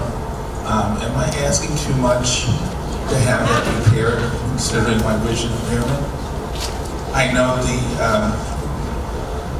ADA says that you're supposed to have an easy egress to your entrance and exit from your unit that you're living in. And I don't understand, maybe it was an oversight, but I don't want the program to end and mine is not fixed. Sal, what's your address? It's 577A. 577A? On Lake Point. The other thing I want to mention is there's a dead tree in the front of the house, which is a lakeside. That's been dead, I guess, since the Addams family. I don't know, but if you could cut it down, I would use it for a Halloween decoration, but I just don't understand why it has not been taken down. It's about 9-10 feet tall, and I don't think it's had a leaf on it in decades. And I just feel that when you have workers going around edging the dirt, we don't have a lawn, by the way, they should take it on themselves and say, you know, there's a dead tree over here, let's take it down. Not that I have to put work order in. Yeah, not everybody cuts the trees here. We have one tree tech, and we have a few other guys that take care of the trimming from like the limbs on with the pole saw. That's basically what one tree tech takes care of the tree removals. Okay, it's not a huge tree, I could probably cut it down myself. I'll take a look at it, if I could do it out. But, my question is, how do I get my walkway repaired? It'll be on if it's on the list, we have to get it repaired, but we only have so much in the budget each year. So. But this is almost a year ago. It's a lot, it's 51 miles of sidewalk that we have to definitely take a look at. So. If it's almost a year ago and you can't get to it? It's within the budget. Within the budget. So. Yeah, we'll look at it. I'll look at it tomorrow. Thank you. Thank you, Wes.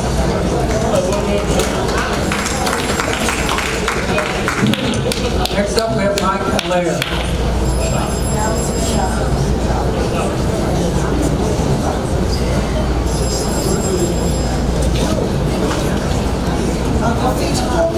Good evening.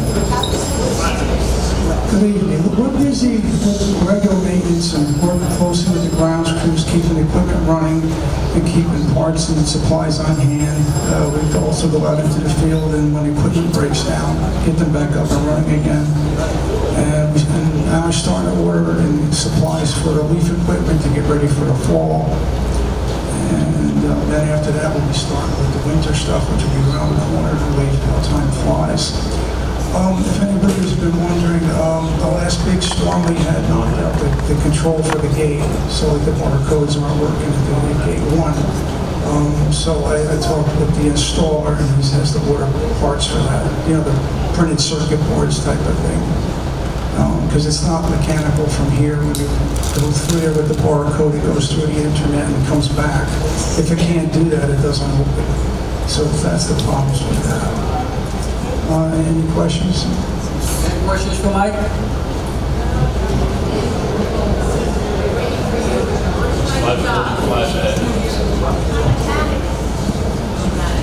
Pat Wilson, 545 East Sheffield.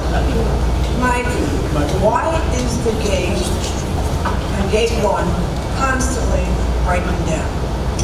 People drive into it with the cars. And then they try to sneak in, and the third one doesn't make it, and it gets stuck on the hood. Okay, going out. Talk about the going out. Oh, the going out, Not okay. the coming in, okay? It's always up.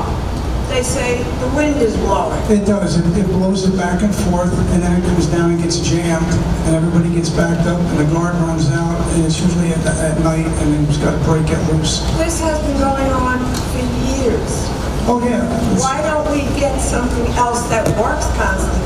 You've got that gate up. The kind the other villages have is like the ones coming in, the two gates would work together, but then people will say, well, people are going to run backwards and come in. But it's up to you guys to make up the thing. No, I'm just saying to you, it's useless, because every time it's up, people are walking through, coming in. Oh, it's an open house. Well, what they do too is wait till a car comes out and they come in backwards with an e-bike also. But if they live here and don't drive, they probably have no other choice to get back into the village. But it's just constantly, then why is the gate up? Well, we have the wind. There's no wind today, why is the gate up? Like the gates. Oh, it was working today. No, I'm not saying today. I'm saying, well, we have wind. Okay, fine. Now there are days we don't have wind and the gate's up. Why? Well, sometimes one of us doesn't get back there right away to turn it back on, that's all. And when I think about it back. Well, there's something not right with that gate. We really should either get rid of it or get a new gate. Thank you.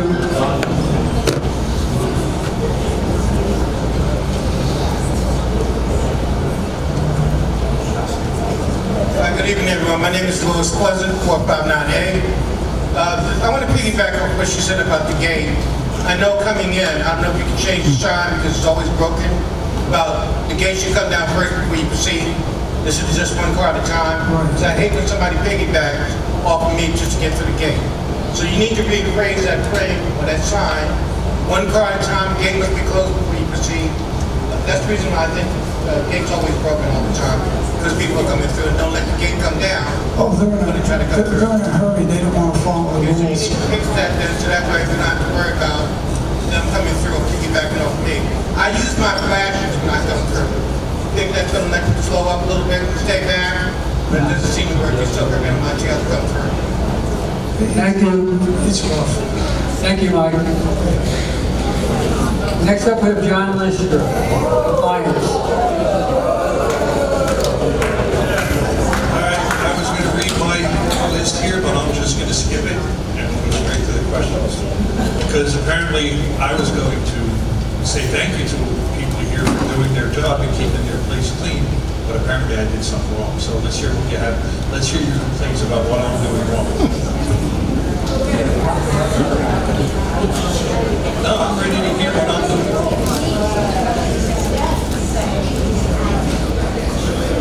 Go get it, baby. Questions?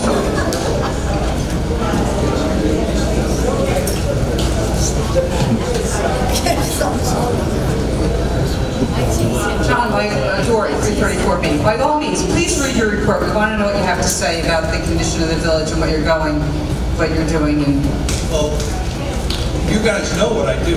no, we don't. We don't. We don't. We don't. I think it's very smug of you to get up there and say you're not going to read your report because you're just going to go into the customers. We employ you, and you have an obligation to the homeowners to read a report of what's going on, what to take notice of, things of that nature. However, I'll jump right to my question. What are we doing about people that are grilling in their garages? Grilling in the garages. And is this the first time you've heard of it? Yes.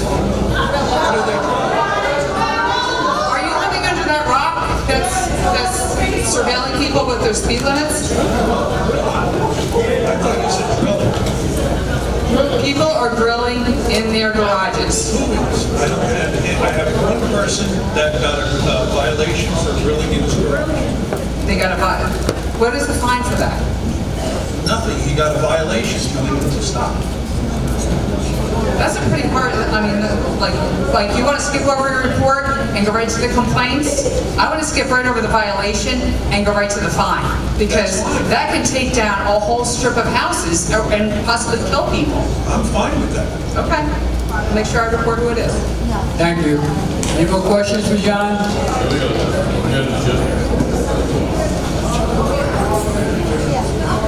Hi, 385A. I have a question about an RV that's been parked in our circle for weeks and 2 months. Is there a rule about that? Is that RV supposed to just sit there all that time and not be in an overflow? No, that vehicle is very questionable. It does look like it technically is an RV, but it's not very big. It fits in the parking spot at the end of Cambridge Court, and it is registered, and it has a barcode, and it is their only vehicle. We're not on Cambridge. Chatham Court, 385A. I don't know anything about it. It's been there for weeks into months. The residents... To me, that means yesterday, because everything gets exploded into larger than it actually is. Well, it's weeks into months, and the residents do live there. However, they have another vehicle in the driveway. What is the address for this?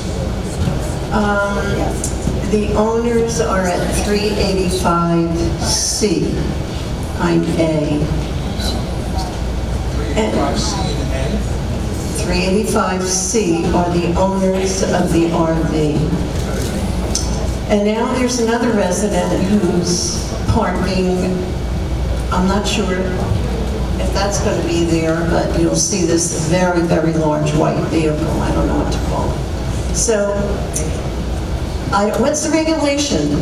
Does that have, should they be in the overflow lot if they're not using it? Yes. Oh. Yes. I'm sorry. Well, it's been there 4 months. Okay. There's more. Now you're telling me there's more than one? Well, this other resident seems to be I don't know whether he's bought it, but it's something you can watch. It's a huge, big thing. Okay. So you'll see it when you go there. And the other thing is, is there a caution sign that could be put up there right where that RV is? We have a curve that goes up into the small area of Chatham Court. And I don't know who they are, but they come around there like gangbusters. And, it's just not good. So Is there a caution sign that could be put up? You would have to talk to the board on putting a caution sign up there. I Yeah, people don't even follow stop signs in the village, they're gonna follow a caution sign. Excuse me? People don't even follow stop signs in the village, they're gonna follow a caution sign? Well, I guess if that's your answer, no. No, you're not. Stop that now. Janet, 39J. For almost 4 years now, I have discussed with you, John, the property on the lake. I don't know if I should be saying the address or not, where they have lawn chairs and they have all kinds of things outside, and they have the trees that are going way past their windows, over 3 feet, which is in the bylaws. Well, if you want to see me before I leave and give me the address, I'll check it out. Yeah, you have checked it out. You've been telling me this for 3.5 years. That's why I'm here again. The other thing was the house on Buckingham that one of the ladies referred to. When you come down the street, everything in the window you could see, there's a bunch of garbage in there. Yes. Nothing has been done about that either. Violation letters have been sent. Okay, thank you. Next.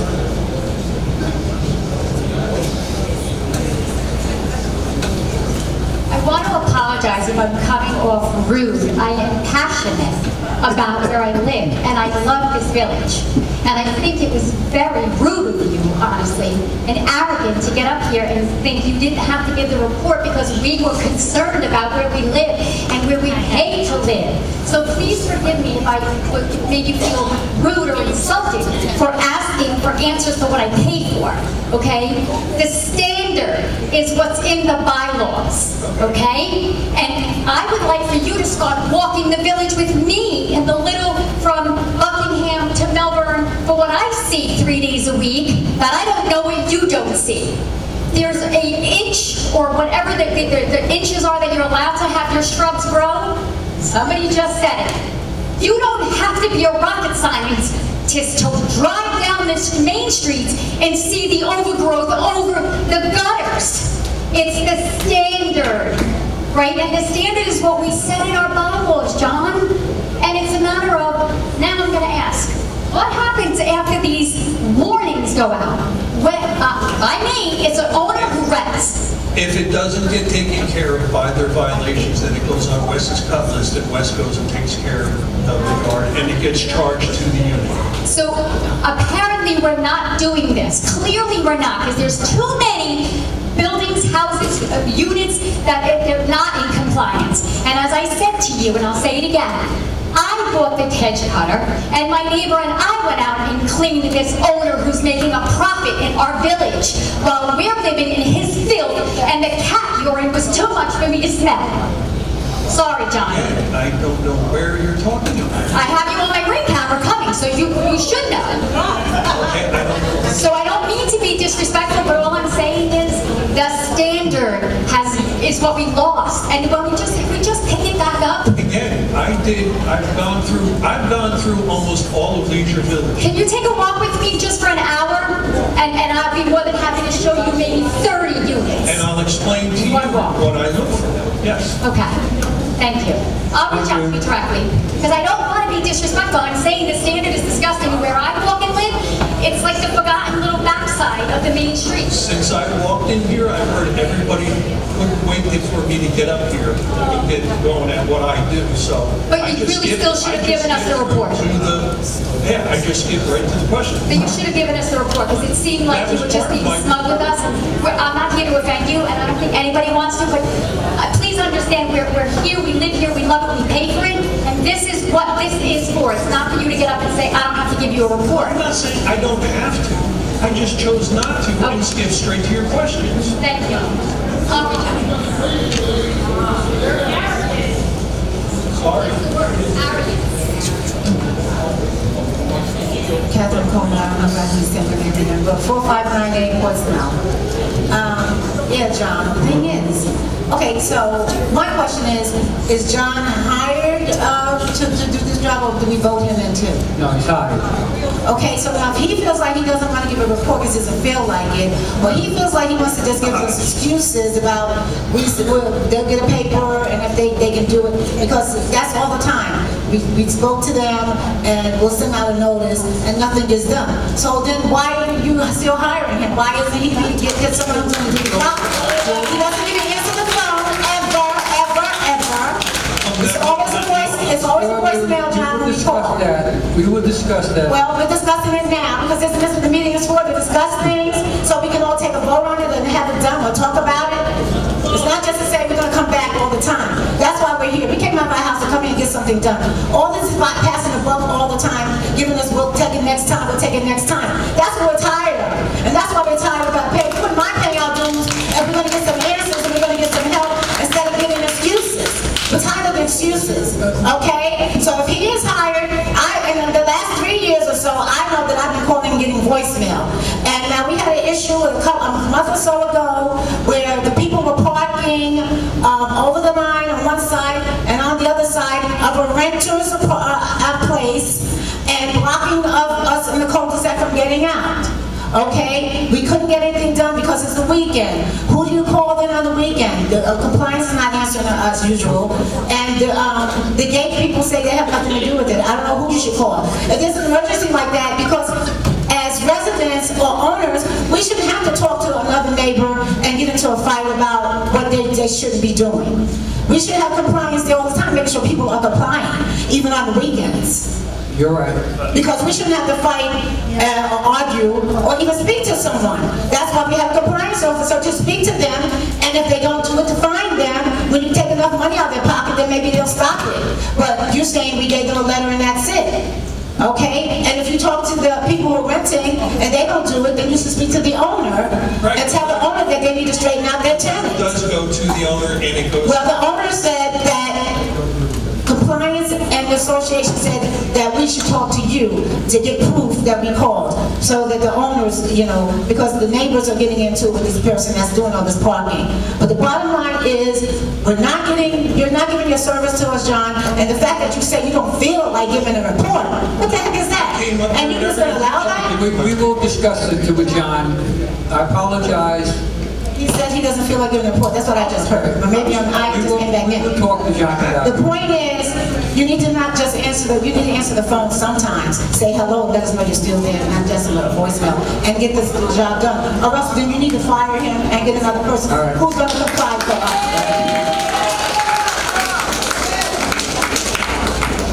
This is the last question for John. Hi, John. Sal Simonelli, 577A Lake Point Drive.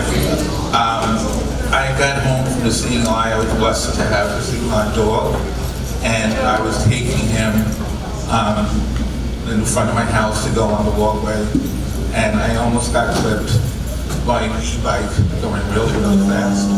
I've been away. Was there any resolutions as far as e-bikes speeding on pedestrian walkways? Are you talking about e-bikes? Yeah.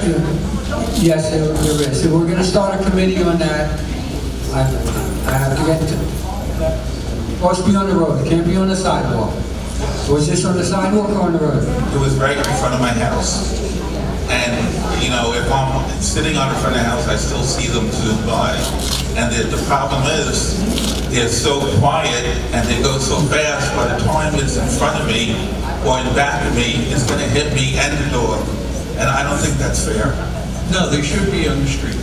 And I want to know what type of enforcement is going to happen to make these people stop. Do you put an ad? Well, we're going to have a program. We're going to try to register these bikes so we can find out who they own, who owns them, and where they live. And if we see them on the sidewalks, we will send them we'll send them fines for driving on the sidewalks.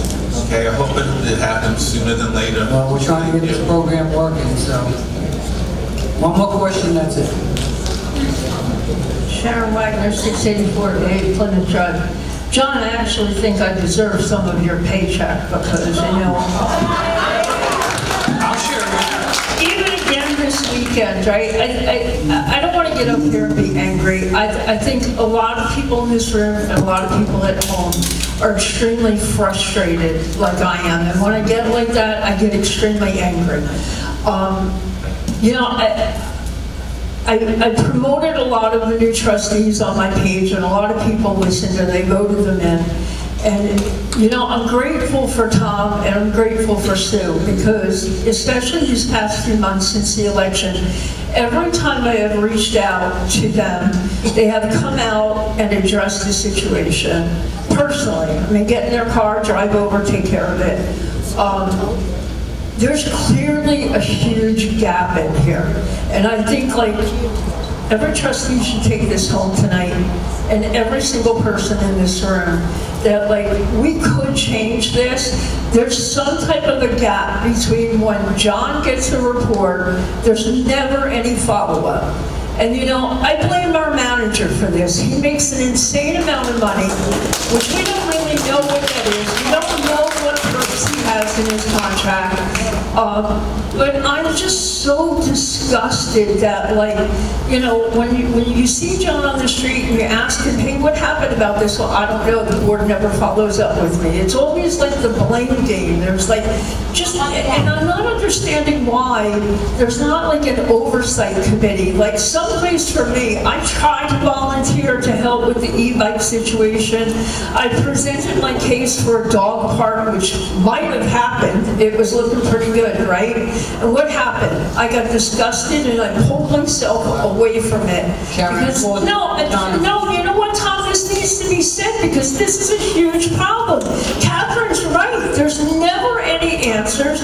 Nothing's ever rectified. You know, you come to John and then there's the blame game. John's like, well, I don't know. I took care of it, but I don't know why nobody followed up. Now, I gave you guys pictures of a home over that I see twice a day. The weeds are as high as the gutter, and the roof and the dining set that they have on the grass is engulfed by weeds and the grass. I have a picture with me tonight. You have a dress and... But Tom, we need to do something. We need to do something. Because we're here at this meeting, and it's going to be a 4-hour meeting listening to complaints. Pictures and pictures and pictures, but no addresses. I can't drive through this whole building. Because it's not my job to do his job. When he gives me some of his paycheck, I tell you where they are, and yet he doesn't come over and walk or ride along the path. I'm not going to keep doing somebody else's job for free. I understand what you're saying. You got to help us out too.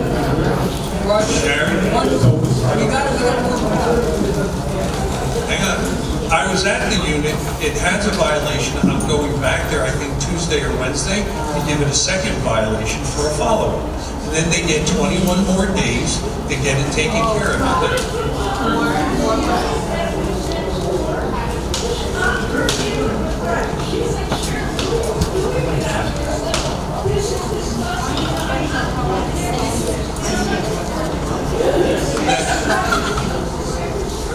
I haven't given him it to, it's not, they get 21. They get 21 from the first violation, 21 from the second violation, and then it goes to Wes's Cutler. I think I can give you an answer and why some of this is going on.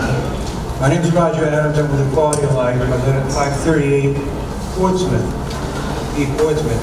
Now, I know for a fact that John and I have talked over the past couple of years, and this situation, maybe you remember 4 or 5 years ago, we had a big problem with overgrowth around the entire community. And there was a whole section of months, the better part of a year, where overgrowth was just terrible. And the neighborhood reps and I were talking to John about people had overgrowth on the side of their buildings. And he said the board at this time just wants us to violate or go talk to people who haven't come to their windows, and it's a safety hazard. And that was the only concern at that point. There were buildings, like you said, that had the overgrowth on the side of the buildings. It never got readdressed. He he was informed by the board at that time not to deal with the overgrowth on the side, but get the front of the building. It was a very big problem. You remember us talking, John? Yeah.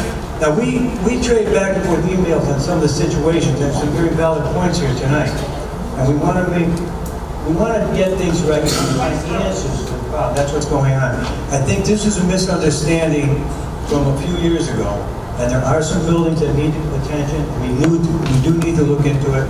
I do know the neighborhood reps that's a big concern of looking at that and see what we can do about that now, and maybe address that problem as we're going forward. So I just want to clear that. This was the first year I've been able to get almost all the way through Leisure Village by doing it myself. Right. Last year, I had Scott, the Midnight Guy, help me. Last year was the first time I was able to get from A to B finished, all the overgrowth done in 1 year and have it taken care of. This year, by the residents that did take care of their 3-foot area, maintained it, and I was able to do it by myself, get through almost the whole unit. The only place I have left to do overgrowth is Plymouth. That whole front section. Other than that, I've been through everywhere. Other people have called me, and there are houses that have grown over in the last 4 months that have grown back. I have to go back to these units and give violations for overgrowth in those units. But yeah, this is the first year I've been able to do all of Leisure Village by myself. All right, so we have some areas that are very bad. I just want to recommend the owners and residents in your area, please, you can notify maintenance, you can put in a work order, you can contact quality of life, you can contact neighborhood reps and compliance, and we'll work together in trying to start to straighten this problem out. It is a situation we got to deal with, but there are good answers. We can find an answer for it. Everybody just pick up the phone or make a little call and get that address. One good picture. I do think we should look at some of these areas to see what we can do about it. All right, brother. Thank you. Sandy, go ahead. I would like to suggest to the board that we revisit the timeframes here. 21 days is, people are old and they have to, get their relatives or hire somebody. But I think we need to take care of this soon. And it should be one warning, that's it. So, then the fine, I think we need to address the board and make some I want to thank the managers and let them go home. Thank you. The meeting's not over yet. Tony's report. Thank you, everybody. Let it go.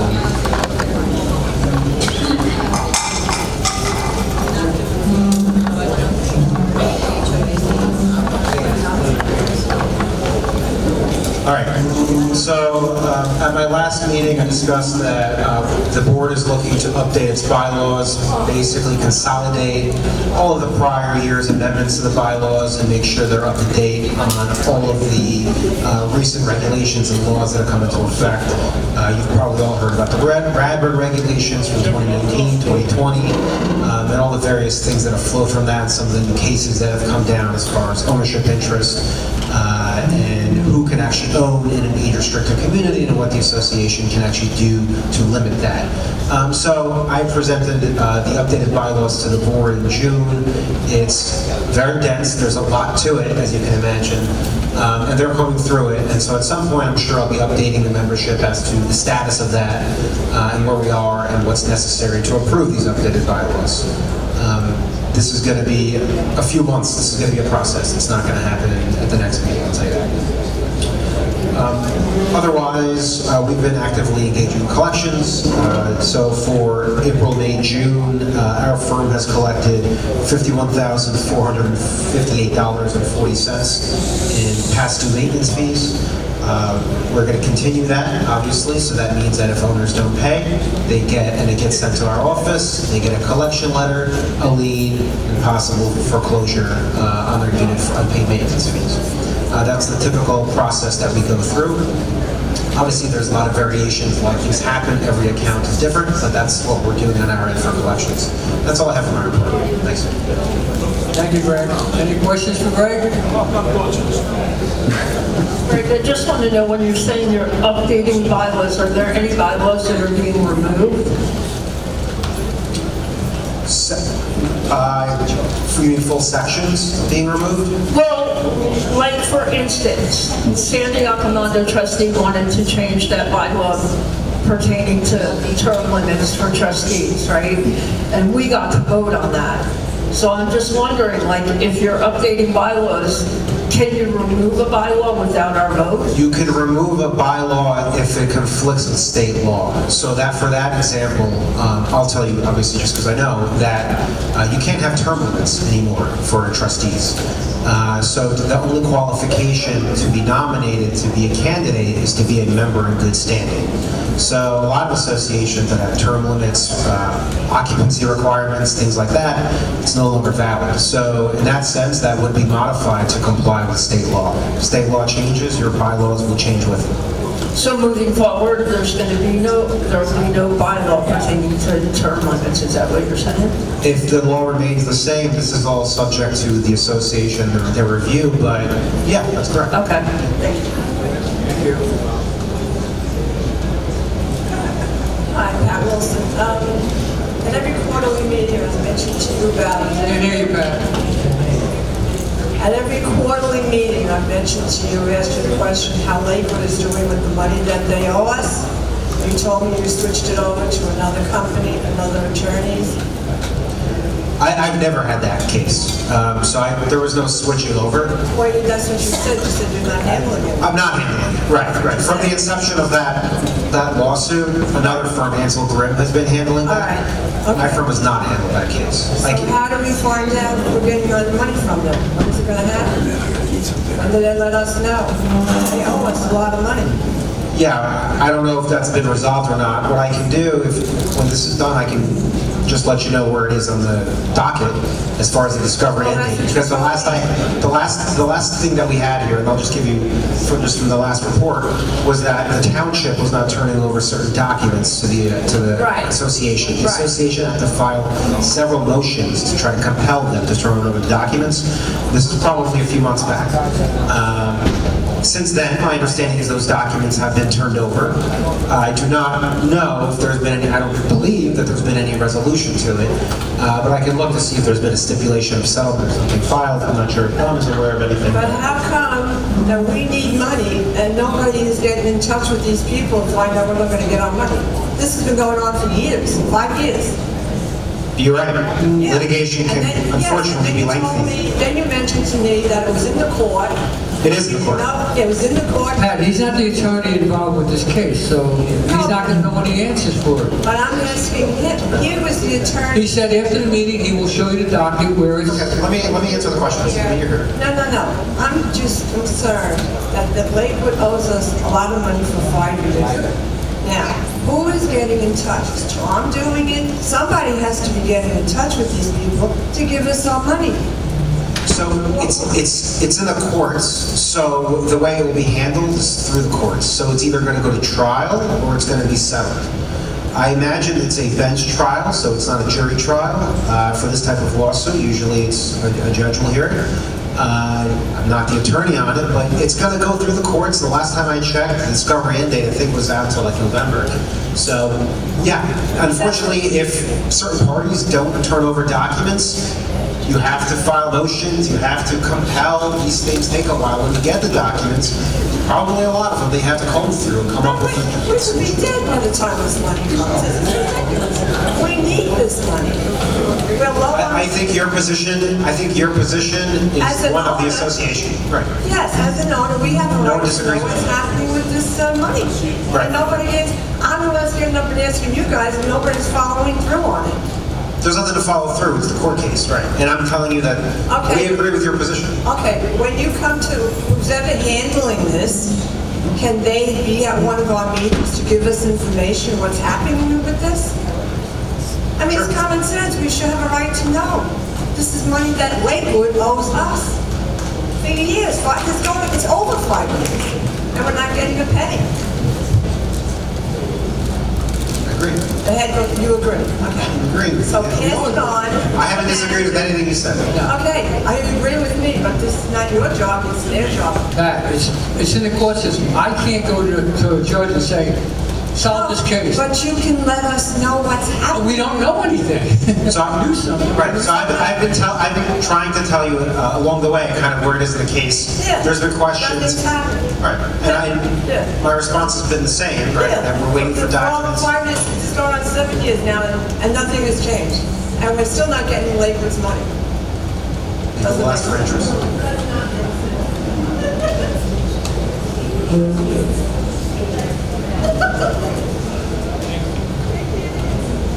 I'm Ricky Barrett from 295A. This is my 5th meeting. I've been for 3 years. Okay. Is that right? Like that? I have a problem when it affects my pocket. When irresponsible people are handling my money. In front of your names, there's a word trust. You've got to be kidding me. We are still in after COVID. Nothing has changed. We are in hyperinflation. Don't believe the reports in the paper, where a can of coffee goes from $11 to $19. And you chose the wrong time for this building. And not only that, oops, now we're getting insurance raised. You would have $2 million there. There is something wrong. You were voted in to serve the needs of this community. You talk about the arrears and how you're collecting money through legal matters. They don't have it. This is wrong. Then you address nothing. And now we find out Tom wants new equipment. Stop spending. My wife and I did it. We went through the rough time, learning finance, in debt. Don't live with debt. You should find ways to have surpluses. Cut out the spending. You have enough. Thank you. Thank you. Thank you, Greg. Village manager report? Good evening, everyone. Some of my report this evening is going to be just a follow-up to what some of the supervisors have already touched on a little bit. Many of you already know Reno Paving is on site. We're going to begin the back section of Cambridge Court, milling and paving. So, of course, we're asking residents living in the 43 area, 39 area, the back courts of Cambridge, have their vehicles out on the main road. You can utilize the new parking area if you're not going to be going in and out often tomorrow. If you intend to stay in, that's a good option. Utilize that parking area. But if you find you're going to need to be coming and going, you might want to choose to park on the main road on Cambridge Drive so you can get in and out. There's going to be a lot of heavy equipment. This is going to be very time consuming because they're also doing carport areas. And as you all know, living in those areas, it's extremely tight. And because of that, it's going to be very time consuming. So we're asking for everyone's patience while they're working in there. And I know it's going to be inconvenient to park a distance from your home and have to walk to the vehicles, but the end result is going to be worth it. We also have some road repairs going to be in shortly, pothole repairs through various locations throughout the community. Waiting for the contractor to come in this week, start walking around with Mike and marking the areas. Concrete work, as was mentioned by one of our owners here tonight, Quality First is on site. They're getting a lot of areas buttoned up. Once all the concrete work is done, then they'll be doing the topsoil and seed. I'm sure West will follow up with some of the concerns expressed tonight about the debris and other routes that were left behind, getting them up in a more timely fashion. JCP&L project is continuing to move along. Right now it's on pause. We're still waiting for more wire to come in. There's multiple contractors working on this particular project. There was one subcontractor that installed the underground conduit. There's another contractor that's pulling the actual wire through the conduit. And then, of course, you got JCP&L that's going to be doing all the connections. So there's a number of pieces of equipment that still need to be installed, switches, and right now we're still waiting for the additional wire to come in so they can finish the runs. Once all's said and done, the contractors will come back in, remediate the areas. There's some walkways that are cracked that I marked out. I also drove through with the contractor, but even since then, there's been some additional damage that has to be remediated.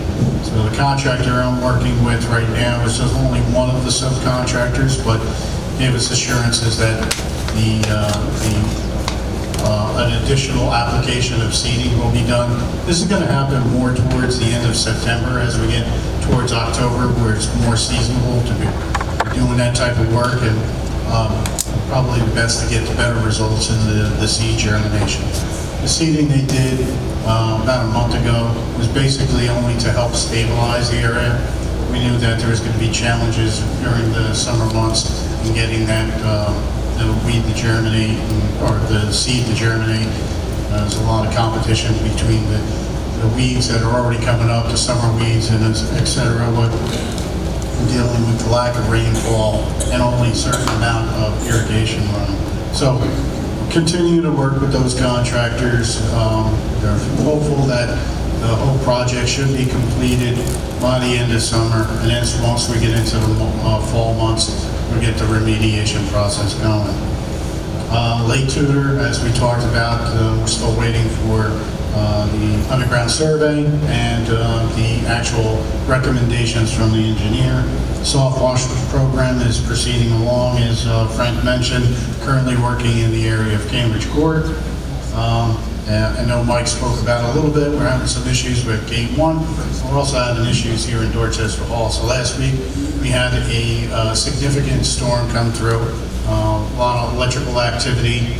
We believe there was some lightning strikes around the particular area of Dorchester Hall and Gate 1 that caused some failures with some of our electronic equipment. The firewall for Dorchester Hall, unfortunately, is no longer operable. We had to replace it, so the order went in for that. I'm hoping tomorrow we have the new unit. We'll get Wi-Fi back up in this area. Several of the modules that help the barcode reader function at Gate 1 for the resident side also were hit. So those were shipped out overnight. We expect them tomorrow. Once we get them, our entry gate contractor will get that gate up and running again. And now I'll conclude my report. Thanks. Thank you, Tom. Any questions for Tom?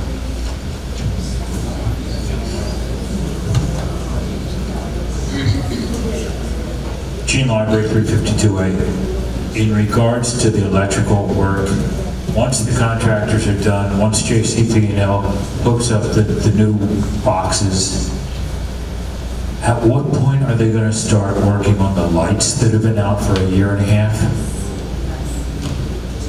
Well, that I'll have to follow up with Bob Bryce from JCP&L, because it's a separate crew. But they were in here doing work, and then I think they got pulled off on another job. So they're going to be sending them back in to address the missing light poles, as well as making the connections. All right, when I spoke with them originally, and I fought with them to get two lights put up, working again, they told me that they don't have the original schematics, so they have no idea how the wires are run underground from pole to pole. So are we looking at massive road work with them digging up to rehook? Unlikely. That's true. Unfortunately, given the age of this community, there's not many as-built. There's a lot of diagrams. Even with this particular project, the markouts were all incorrect in a lot of areas. So it was very touch and go, slow digging, and in order to avoid hitting, not only the electrical utility, but other utilities. What they can do and what they normally do is they call out for a mark out, and that'll bring out all the utility companies to mark out the utilities in the area. If they need to run a new line, they're going to be using probably subcontractor. And there's a number of methods they use to run that new utility lines. Okay, but all of the new conduits and the new boxes, or the replacement boxes, they're all on the east side of Dorchester. The lights that are out on the west side of Dorchester, are they going to have to go under the road to connect to power? I can't answer that. It really depends on what switch or transformer they're being pulled from. Now, the lines that are running on the east side, as you mentioned, are feeder lines. They're going from the substation all the way down from switch to switch. And hopefully, the intent is not only provide more reliable service, but to isolate areas when there is a power failure. The original design here in the community, unfortunately, if one thing went bad, it took out almost half the community. Now, with the new switches, they should be able to isolate it into pockets so they can narrow down the actual failure and correct it sooner. But no discussion has been happening as to when they're going to start trying to get the lights back on. I haven't heard back from Bob as to when they're going to be returning for the streetlights. They may be waiting for all this other work to be completed before they come back. Okay. Thank you. Thank you. I'm Dory, 334B. Is JCP&L aware of the overhaul they're going to have to make of the area that has been seeded and invasive weeds have grown out? Yeah, so once the other utility contractor is done pulling all the wires, then they're going to go back and remediate the areas. We're going to do all the walkways first, make sure that any broken walkways that were cracked by heavy equipment, etc., are repaired, replaced, and then they'll come in and do the seeding. Okay, they're going to kill off all the invasive weeds first. By then, a lot of these summer weeds are going to be dying low. That's why we want to do it in the fall. It's the best time to actually do seeding. I'm sure you're aware of that. And they're actually recommending hydro seeding. Okay, so another question is for Lake Tudor and the lakes that are connected with that. Is Vortex the original company that we used? No. Vortex is a company that does underground survey work camera. Years ago, we used them. They were called North American Pipe. Okay. Vortex, I think, is a much larger company, and they bought NAP. But they also do underground repairs. So, in contracting with them, we're hoping not only can they provide the camera service, but they'll also be able to do the repairs, and that will help expedite getting things corrected. Okay. Did anybody look into the possibility that the adhesive was faulty? Did anybody look into the possibility that the adhesive was faulty? I can't answer that until they get down to excavation. Okay. And you said that there was a warranty. It's technically not a warranty. They put up a bond. Is that correct? I'm not particularly sure that particular job is bonded. I have to check. But typically, back then, the board was bonding the road projects and drainage projects, so I think so, but I'm not 100% on that. Okay, and how many years do you ask for when they submit a bond? 1 year, 2 year, 3 years? Maintenance bond is usually a year. It's normally, I think, 2 years. So in the future, can we extend the bond and the time of they have to come back and they have to keep looking? Otherwise, we keep throwing our money away. We don't have the money to throw away. However, the board asks the engineer to draft up the specifications. It's up to them. I don't believe bonding was in the current road project. It was asked to pull out the bonding requirement for that particular project, but Who asked that? It was discussed with the prior board. It was, I think the issue was that they had concerns that there was limiting the amount of contractors that could get in here. Any reputable contractor will put up a bond and stand behind their work. So we shouldn't be giving the people that we're hiring the option to dictate the terms of service. So I would appreciate that everybody could take that in consideration and watch out for this village and our pocketbooks. With that said, who's going to be in charge of discussing this with this new company that's going to be taking care of Lake Tudor and the issues? Well, right now I'm in communication with both the engineer and the owner of Vortex. And basically, now that we have the proposal, I'm just waiting for a scheduling date. And then the contractor will coordinate with the engineer on that. Okay. Is there a possibility we can get our grounds crew to clean up around the lakes again? Because really, there's a lot of trash. And the trash happens to go in not because of people throwing stuff in, it's because of wind and stuff like that. So, and another thing is, how long have we had our engineer employed? How long have we maintained a relationship with the current engineer? Well, we're actually using 3 engineers. We use Kipcon for our reserve study analysts. We use FWH for a lot of the road projects. I'm talking about Chuck Witzak. And Witzak is currently working on the Lake Tube project. And how long has he been employed by Leisure Village? It's on a case-by-case basis when the board determines they want him to work on a particular project, just like any other engineer, but he's been off and on, I think, for maybe 10 years. Okay, it kind of goes along the same thing of the auditor. It's probably best practices to look out for the well-being of the homeowners association, to change up the engineers so we can keep people. We have been changing them up. We have like 3 engineers. Thank you, Tom. Committee's report. I just have one thing with Dorchester Pool. I was handed Dorchester Pool, and I just want to thank all the volunteers that helped me out this last couple of weeks, filling in the spots. Everybody stepped up and helped me out, so I want to thank them all. But we still have, some spots to fill, but we'll get that done. All right, Treasurer's report. Good evening, everyone. As of this morning, in our Ameriprise reserve accounts, we have $4,300,222.51. It's early in the month, so we haven't made our transfers yet. And so far, we have written 1 check for $13,750 to Reno Paving. As far as collections go, from 0 to 30, we have 1,395.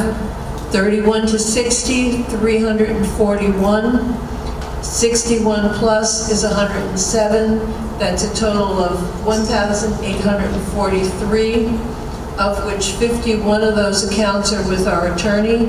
And at the 10th of the month, we get a report, and the number at the 10th of the month was $377,676.91. That concludes my report. Thank you, Judy. Vice President. President's report. I got a couple of things. I just want to tell you, we do listen. We listen to every question, everything you have to say, we listen. And we do discussions in our board meetings. A lot of the stuff that you talk about tonight, I mean, this village is 70 years old. I mean, the village is actually 63, but the infrastructure of them starting to build the village is 70 years old. A lot of the pipes, a lot of things are going, and they have to be repaired. And that costs money. And I know people, the woman who wanted the sidewalks clean. We got, I think, 30 miles of sidewalk in this village. 51 miles. If we had to power wash that, that's a lot of money and a lot of time. I mean, we just can't do it. We don't have the manpower, we don't have the money to do that. There's other stuff, the power washing and the painting, we're getting that stuff done. It takes time, it takes money. Trees, they compared East to us. East is a third of our size. We have thousands and thousands of trees in this village.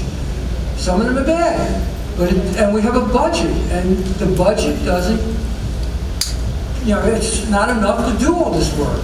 You want to, yeah, but our place is bigger. There's more people working and living here, but there's more property here. There's more streets, there's more land, there's more trees. It's just a bigger place. The other thing is, we're doing things, this board is listening. We have the pools open later, like tonight the pool is open to 9:30. Which of the hot days, we're keeping the pools open. We're looking for a new trustee. One of the trustees resigned, so you have up until the 13th to put an application in. And we need another trustee on the board here, so put the application in, and the board will pick one of those trustees. Go ahead.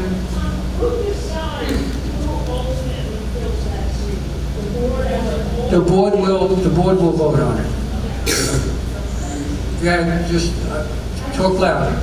Why wouldn't we the next in line and got the next number of votes?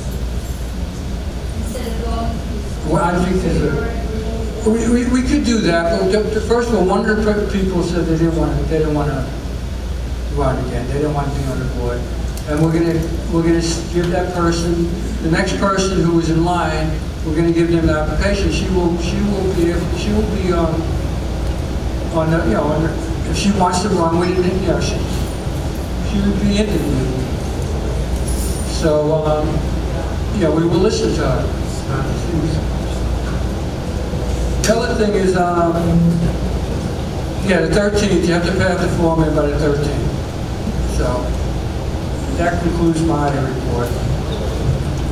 I did tell Annette that she could come up and ask a question about the garbage. Do you still want to talk about the garbage?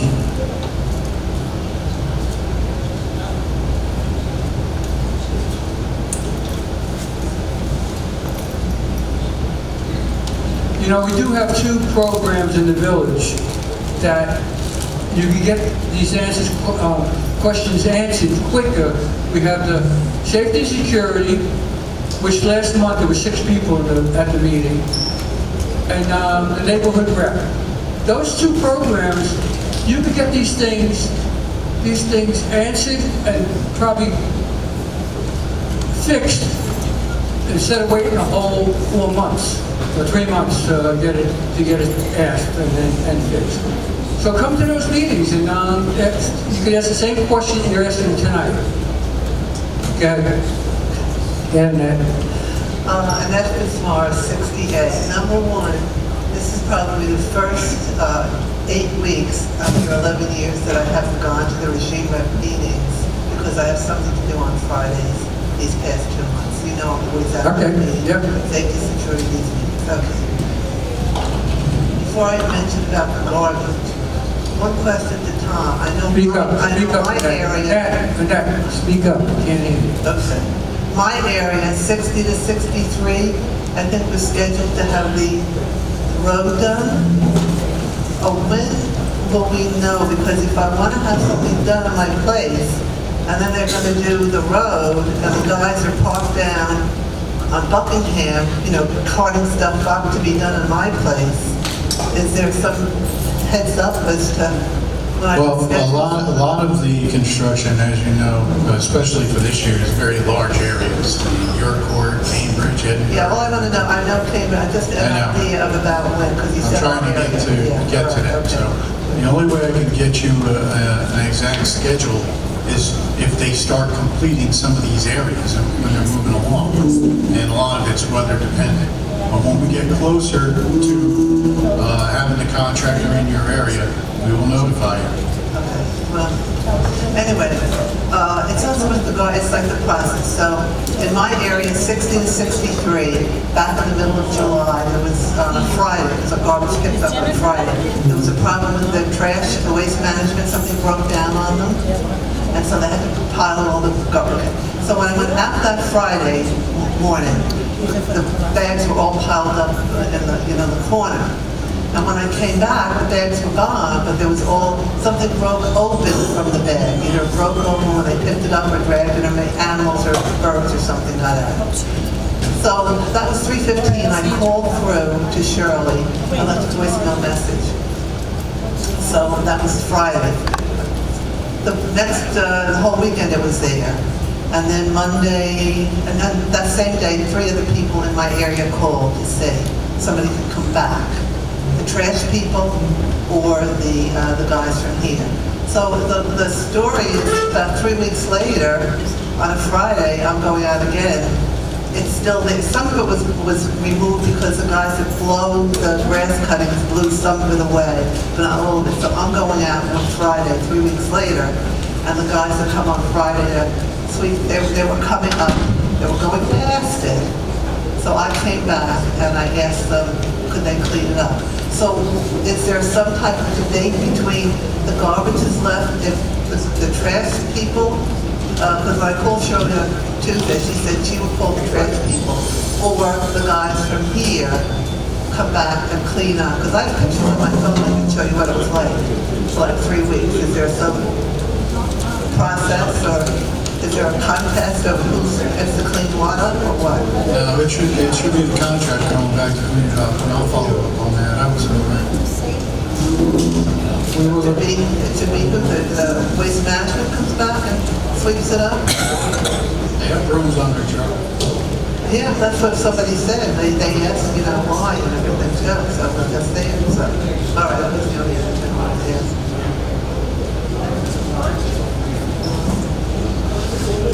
Peggy Greener, 34C. Tom, you said that we could go to the safety and security meetings. Yeah. I used to be, a representative for my area, and every time we went to a meeting, everyone that got up and had complaints, it was constantly said there was nothing they could do about that. There was nothing. So a lot of us just gave up. We just decided, we weren't gonna. There was nobody that would take care of anything. I don't know if that's changed. We now have a different representative. We had a disagreement with regarding the lines that I asked for, because we get locked in a lot, and then we don't even know where the cars are from. And that person said they didn't want it. That's our representative. They didn't want it, so they weren't going to bring it up. So that's just that. And the other thing about East is 10 years younger, and there are less people there. I would like to know what the secret is to everybody maintaining their properties so beautifully. They really do. If they don't have flowers, it's all nice and neat and clean in their 3-foot area. I don't know if it's the same rules that we have, but I really want to look into it, and I'll let you guys know. I know a bunch of people over there now. I don't know what the difference is, because ours is just terrible. Neighborhood representatives, would you please come back? We have a representative. Okay, and you can also come to the meeting. It's just not for the representative. If you have a problem, come to the meeting and state your case at the end, and I think you'll see results. Peggy, I just have one thing to say.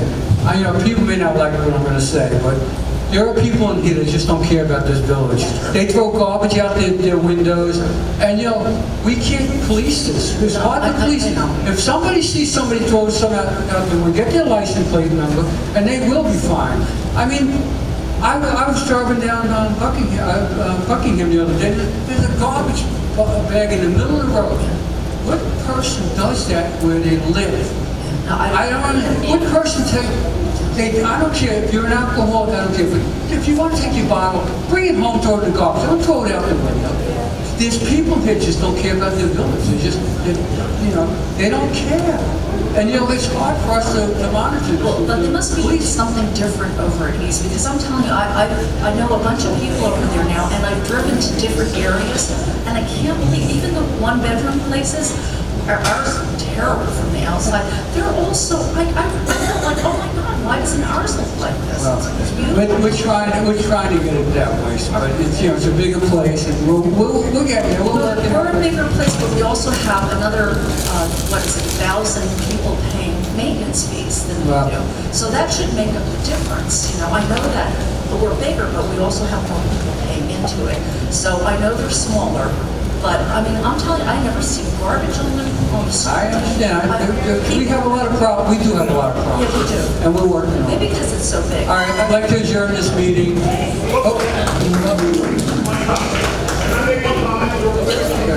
last thing that I want to say is, I want to appeal to this board to please maybe not keep this next maintenance increase, this budget, some huge, deep, dark secret, up until 2 weeks before we have to start paying the increase. I really don't understand that, but I just want to say that I would like to see the budget at least a week before the evening that you have the budget meeting so that we would be able to look at it, have our questions prepared, maybe move things quicker through the budget meeting. I really think that in this day and age, people need the opportunity to try to come up with those extra funds. Don't spring it on us 2 weeks before. I'm just asking you guys to really consider that. I don't know if anybody from the budget committee is still in this meeting, but really kind of hoping you'll do that. All right, thank you. Just a comment. I got a former board member, and I like him. I can't hear you. Oh, you had a former, I'm Randy Barrett, 295A. You had a former board member who's also an engineer that used to be here. And I got to meet him. So how old is this dam been fixed? It has been long, right? And he said instantly they had done it wrong. Nobody followed up. So now we're going to be held financially accountable for something that wasn't kept up with. Who was an engineer who was on the board? I don't know who you're talking about. He was president. Who was it? He was president. Jim or Tom? Jack. Jack? Jack. Oh, Jack Casino? Jack is an engineer. Okay. And that's when he saw the lake doing that. That's exactly. I don't think he was ever an engineer. Jack was never an engineer. Yeah, he was an engineer. He was in computers. Well, I don't know why he would say that if he wasn't. Well, the point of it, people say a lot of things. It wasn't put in properly. Well, Simply wrong. And how long ago was it? How many years? Anybody know how long ago? 3 years? 4 years? 3 years ago. 3 years? Oh, no, it was done in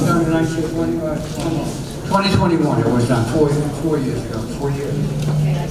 I think it's supposed to last a little longer than that. You might try to want to go after them. Or is there a factual limitation? I just want to make that comment. All right, thank you. We're going to adjourn this meeting. Everybody, everyone adjourn it?